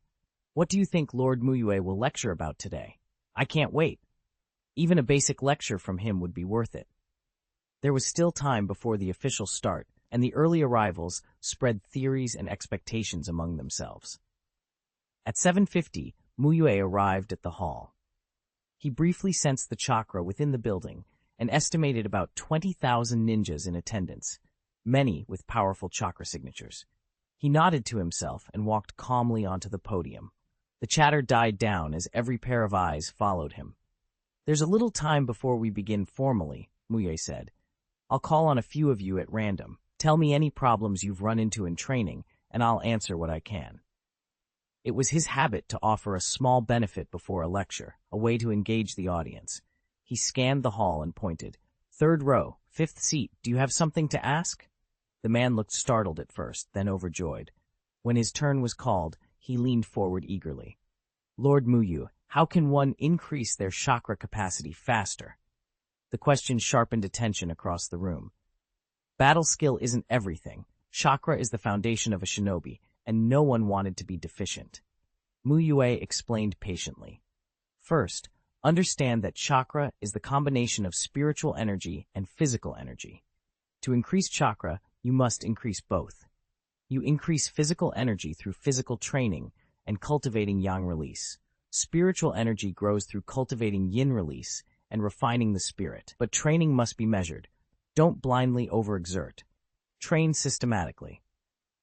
Today's course will include secret techniques for physical training. Those who feel their physical training is lacking should pay attention. As he spoke, he revealed the day's topic, the breathing technique. It was one of his most proficient methods. For a public lecture without prerequisites, he wouldn't teach advanced branches like flame breathing. Few could master those, but he would teach the basic breathing technique, a synthesis of multiple breathing methods. The basic form gave a modest but reliable boost and had a low barrier to entry. More importantly, it was foundational. From it, greater techniques could be developed. Until recently, he had kept parts of it private, fearful that enemies might derive forbidden jutsu from it. Now, with greater standing and confidence, he wanted to spread it widely. If more people learned and improved on it, elite practitioners could emerge, and he could one day open a specialized breath technique class to accelerate development. Breathing is something everyone does constantly, Mu Yue said. The breathing technique is simply breathing with skill. By directing breathing properly, you draw more oxygen into the body, saturating every cell and improving strength and speed. He went through the principle and detailed application with care. Over the years, he'd taught this technique to his disciples, to many Konoha shinobi, and to students from other villages. Having taught so many, he didn't just give the technique, he addressed common training mistakes and how to fix them. In the early stages, accuracy of movement is crucial. When you practice, ensure your auxiliary breathing motions are correct, and correct them immediately if they're not. Allowing chakra to participate in the breathing technique is a very important point.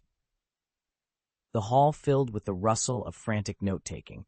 What Mu Yue was explaining felt essential. Memorizing alone wouldn't do. They had to capture the details. Though he stayed on the basic form, he also touched on advanced directions, how to integrate chakra, and how further branches might evolve. The guests absorbed every hint. He's even willing to make a secret technique public, Onoki observed, watching Mu Yue with a complex expression. The two had clashed in the past, but Onoki couldn't deny the generosity of the gesture. Open-sourcing a technique with serious developmental potential. Fourth Raikage listened closely. He had seen a secret technique in a past battle, something like a lightning-imbued chakra mode, and he wondered if it had been a breathing-based innovation. Could Kakashi's lightning mode be an advanced breathing technique developed by Mu Yue? He recalled another strong opponent from the Third Great Shinobi War, one dressed like a Sunagakure shinobi, who used the mist and a lightning-like chakra method. Could that have been Mu Yue too? If so, losing to Mu Yue wouldn't be shameful. If memory served, Mu Yue might have been the one to retreat. The thought calmed him. Would modifying my respiratory function increase the breathing technique's effectiveness? The Sand Village's puppet master wondered aloud, considering augmentations. Around him, other minds riffed on possible enhancements. Inside Killer Bee's shared awareness, the Eight Tails regarded Mu Yue, delivering knowledge to the world, and sighed in approval. What Mu Yue was doing reminded the beast of what the Six-Path Sage once tried to do: spread knowledge, guide people toward peace. In the same shared space, the Nine Tails agreed. The Two Tails, remembering the sage's prophecy, looked nostalgic. If it's him, I'll share my power, the Eight Tails murmured. Mu Yue's reforms had extended beyond teaching. Through the Ninja World Alliance, he had already implemented a rule regarding tailed beasts. When an existing Jinchuriki dies, the tailed beast must not be sealed into a human's body. The decision pleased both Jinchuriki and the beasts themselves. No longer would a child be chosen and bound through tragedy.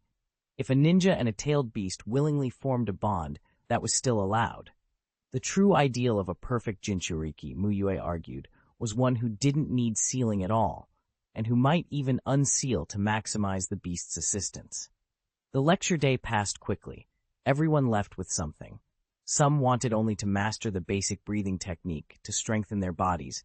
Others already considered how to spin off powerful advanced forms. Regardless of motive, they respected Mu Yue as a teacher. Information scrolled across Mu Yue's system panel. Completed a special lecture, starting settlement, rating S++. Rewards obtained, large amount of breathing technique insights, basic breathing technique plus 800, balanced breathing plus 400, flame breathing plus 100, water breathing 100. First time completing a special class teaching, obtained reward, disciple slot +3.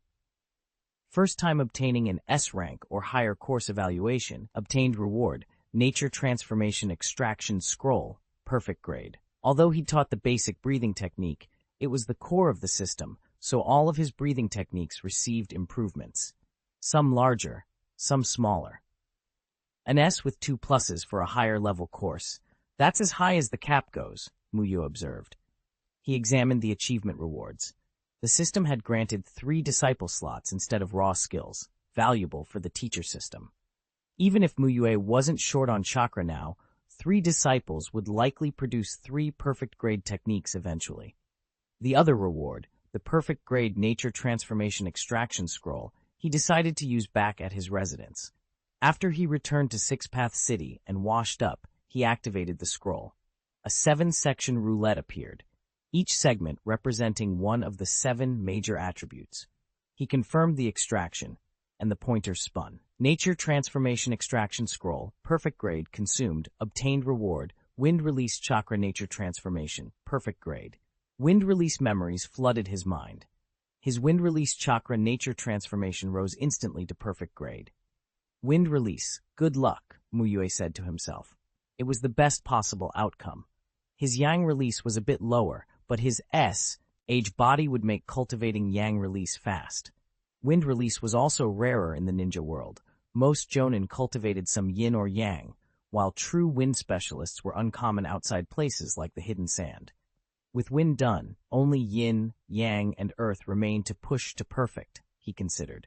He already had plans for raising those attributes. Mu Yue continued lecturing. He taught the breathing technique for the first 3 days, then moved into chakra nature transformation on the 4th day. Those sessions earned S+ ratings.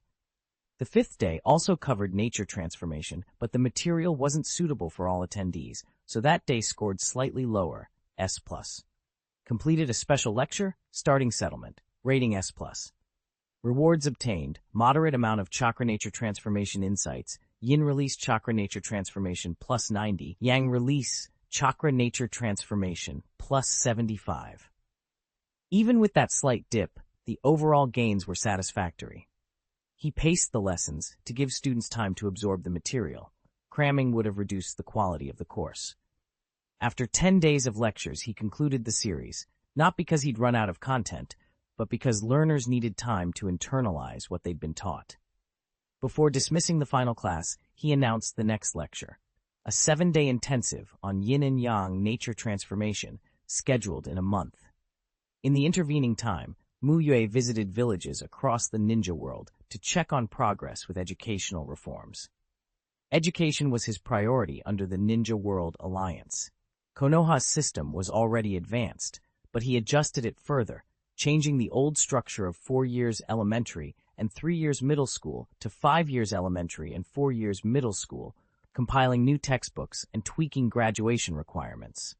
For other villages, he recommended similar changes at a more gradual pace. He didn't neglect civilians either, strengthening non-shinobi education alongside ninja training.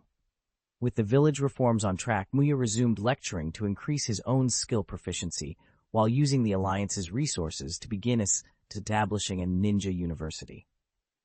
5 months passed. Mu Yue's yin release chakra nature transformation reached perfect grade first, becoming his 5th perfect grade transformation. It was also the first perfect grade nature change he achieved without a direct system reward. To Mu Yue, there wasn't much of a difference. The only real distinction was that this one had come more naturally. Even with system-gifted transformations, he had all the cultivation memories and insights. He only needed time to assimilate them. Mu Yue had invested a lot into teaching breathing technique, and because breathing technique is broadly useful, his own breathing technique improved sharply as well. He took balanced breathing as the foundation, blended in yang release breathing and flame breathing, and forged something new. It wasn't the old flame breathing anymore. This new breathing technique required not only deep breathing mastery, but also a high level of yang release to activate. Besides greater physical enhancement, it had a special property.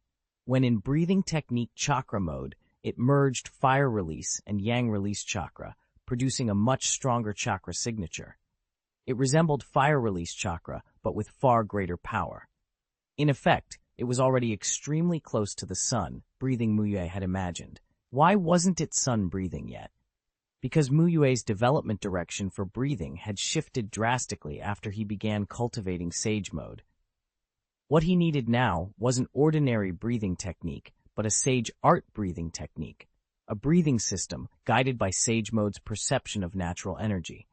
For years, he had been steering sun breathing toward this Sage Art form, but the missing piece was a guidance method perfectly adapted to breathing technique, the Sage Mode guidance technique that lets one sense and channel natural energy.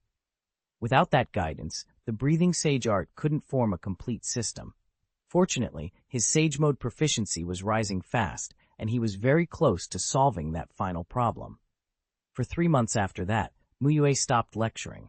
Preparing to meet the system's high standards for a course is mentally draining and would slow other cultivation without careful preparation. He spent the time researching breathing technique and cultivating Sage Mode, visiting Mount Myoboku once a week for 2-day sessions and using the enlightenment skill to accelerate his Sage training. When a new week came and his enlightenment cooldown refreshed, he didn't go to Mount Myoboku for guidance. Instead, he retreated to his study. His Sage Mode proficiency had climbed to over 14,900 points, a hair's breadth from perfect grade. Mu Yue believed the moment of breakthrough would be crucial for forming a Sage Art breathing system. He laid out every document he had on Sage Mode and breathing technique, activated enlightenment on himself, and used multiple shadow clone jutsu to produce a swarm of clones. The clones didn't receive enlightenment's direct benefit, but they could each study and then feed enormous amounts of information back into his mind when dispelled. For 46 hours, Mu Yue neither ate nor slept. He and the clones only read, compared, and thought. Using breathing to draw external energy and merge it with chakra to produce stronger chakra. The causes and breakdown of natural energy. The balance of movement and stillness in Sage Mode. Stability in merging with nature. Inside and outside the room, clones held stacks of materials and contemplated. At the 46th hour, the clones studying Sage Mode formed hand seals and dispelled, and a flood of Sage Art insights poured into Mu Yue's mind. Enlightenment sharpened his clarity. He integrated those ideas rapidly. On his system panel, the Sage Mode proficiency ticked up, 14,950, 14,959, 4,969. With an hour of enlightenment left, his Sage Mode reached 14,999. Skill, Sage Art, perfect grade. The breakthrough hit, and a surge of Sage Art understanding filled him. At the same instant, the clones that had been studying breathing technique dispelled, sending a torrent of breathing-related insights into his consciousness. Mu Yue linked the two bodies of knowledge and meditated on them, forming a wholly new conception. Breathing technique, guided by Sage Art. With 10 minutes left of enlightenment, he exhaled a long breath of white air and glanced at the panel with a faint smile. Skill breathing stream Sage Art. It was done. The Sage Art for breathing technique was complete. He had solved the guidance problem and essentially constructed the breathing stream Sage Art system. Breathing stream Sage Art is developed. Time for my disciples to learn Sage Art, Mu Yue thought. Traditional Sage Mode has a very high and dangerous threshold, which is why Mu Yue had never sent his disciples to Mount Myoboku for training. Mu Yue's breathing stream Sage Art changed the equation. It didn't demand as much chakra as the Sage Modes of the 3 great Sage regions, but it required a high level of breathing technique. One had to bring an advanced breathing technique to master grade before beginning Sage cultivation. So the threshold overall wasn't significantly different. It was just of a different kind. Fortunately, Mu Yue's disciples had all achieved master grade in breathing technique. Not because breathing technique was easy, but because Mu Yue himself had taught them. His status in breathing technique rivaled the patriarchs of the 3 great Sage regions. His teaching skill and abilities made him a cheat patriarch. Moreover, Obito, Kakashi, Nagato, and the others were far from ordinary shinobi. They had great potential. For normal people, reaching master grade in advanced breathing technique is rare. For Mu Yue's disciples, however, breathing stream Sage Art was pure blessing. Mu Yue spent a month refining the system and then summoned his disciples, everyone except Metkai, to Six Paths City. He only planned to teach Rin Nohara and Yamato how to sense natural energy. They weren't yet strong enough to master the full breathing stream sage art. Teaching them the first step would still enhance their breathing technique and make later sage art learning easier. Metkai was excluded because 8 gates in sage art fundamentally conflict. Unless Guy chooses not to open the later gates in future, breathing stream sage art would be of no use to him. At his stage, Guy needed only steady improvements in physique. Sage art, Obito cried on the training ground. Mastering sage art would make him at least a small sage, one step closer to becoming Obito sage like Mu Yue.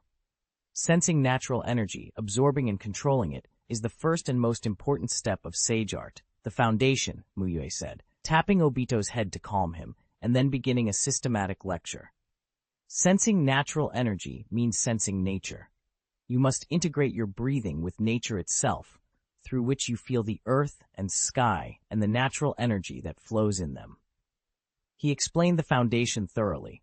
Because it was the basis, he took his time, teaching for nearly 3 hours before letting them try cultivation. On the first day, none of the disciples felt natural energy, not even Kakashi, who had already mastered Transparent World. Mu Yue thought to himself that his own rapid progress in sage art had partly owed to Transparent World, but talent had mattered as well. On the third day, near the end of the session, Kakashi was the first to sense natural energy. Obito felt a pang of panic. With his 2 space-time ninjutsu, Obito had relied on being ahead of Kakashi. If Kakashi surpassed him in sage art, especially since Kakashi now had a powerful space-time ability like Limitless, Obito's lead would shrink. On the 7th day, Nagato, who practiced sage cultivation with shadow clones, became the second to sense natural energy. Obito's anxiety deepened. Nagato was already extraordinarily strong. If he mastered sage art, Obito's chance to surpass him would be even smaller. On the 14th day, Obito and Shisui both sensed natural energy and advanced to the next step. Use your breath to draw the controlled chakra into your body, then manipulate that natural energy to merge with your internal chakra, Mu Yue instructed Obito and Shisui. Breathing stream sage art didn't require complete immobility. As long as breathing technique was active, you could absorb natural energy. Still, standing still and focusing was more efficient, and Mount Myoboku-style absorption was faster. Breathing stream sage art granted a longer usable duration than Mount Myoboku's sage mode, but it still had finite time. Yamato's breathing level was weaker, and Rin's chakra reserves were thin, so both progressed slowly. Rin sensed natural energy on the 32nd day, Yamato on the 38th. For them, simply reaching the sensing stage fulfilled the goal. As for the other disciples, Kakashi, the fastest, could already initially enter lightning-breathing sage mode and did so cleanly with no physical abnormalities. Breathing technique sage mode didn't produce physical deformities or shadow markings. The body only emitted a faint glow correlating to the breathing attribute, orange-red for flame breathing, blue for lightning, orange for yang release. Any visible abnormality meant natural energy wasn't well controlled, so the mode wasn't perfect yet. Nagato spent that time refining control, preparing for perfect sage mode. Obito and Shisui worked hard to catch up.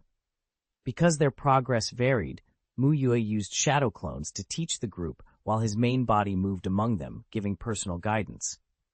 For Kakashi, who could already enter lightning-breathing sage mode, Mu Yue began practical combat training so Kakashi could adapt to sage mode in battle. When you get more proficient, try entering breathing technique chakra mode while in sage mode. That's a key method of breathing stream sage art, Mu Yue told him. Because breathing stream sage art comes from breathing technique, the original breathing abilities remain usable. Mu Yue had tried it himself. Because of their common origin, using breathing sage art and breathing technique chakra mode simultaneously worked better than driving breathing technique from a Mount Myoboku sage. The corresponding sage power tied to the chakra attribute became greater. Once Nagato, Obito, and the others mastered sage mode, they achieved it perfectly. No facial markings, no abnormalities. After that, Mu Yue stopped group instruction.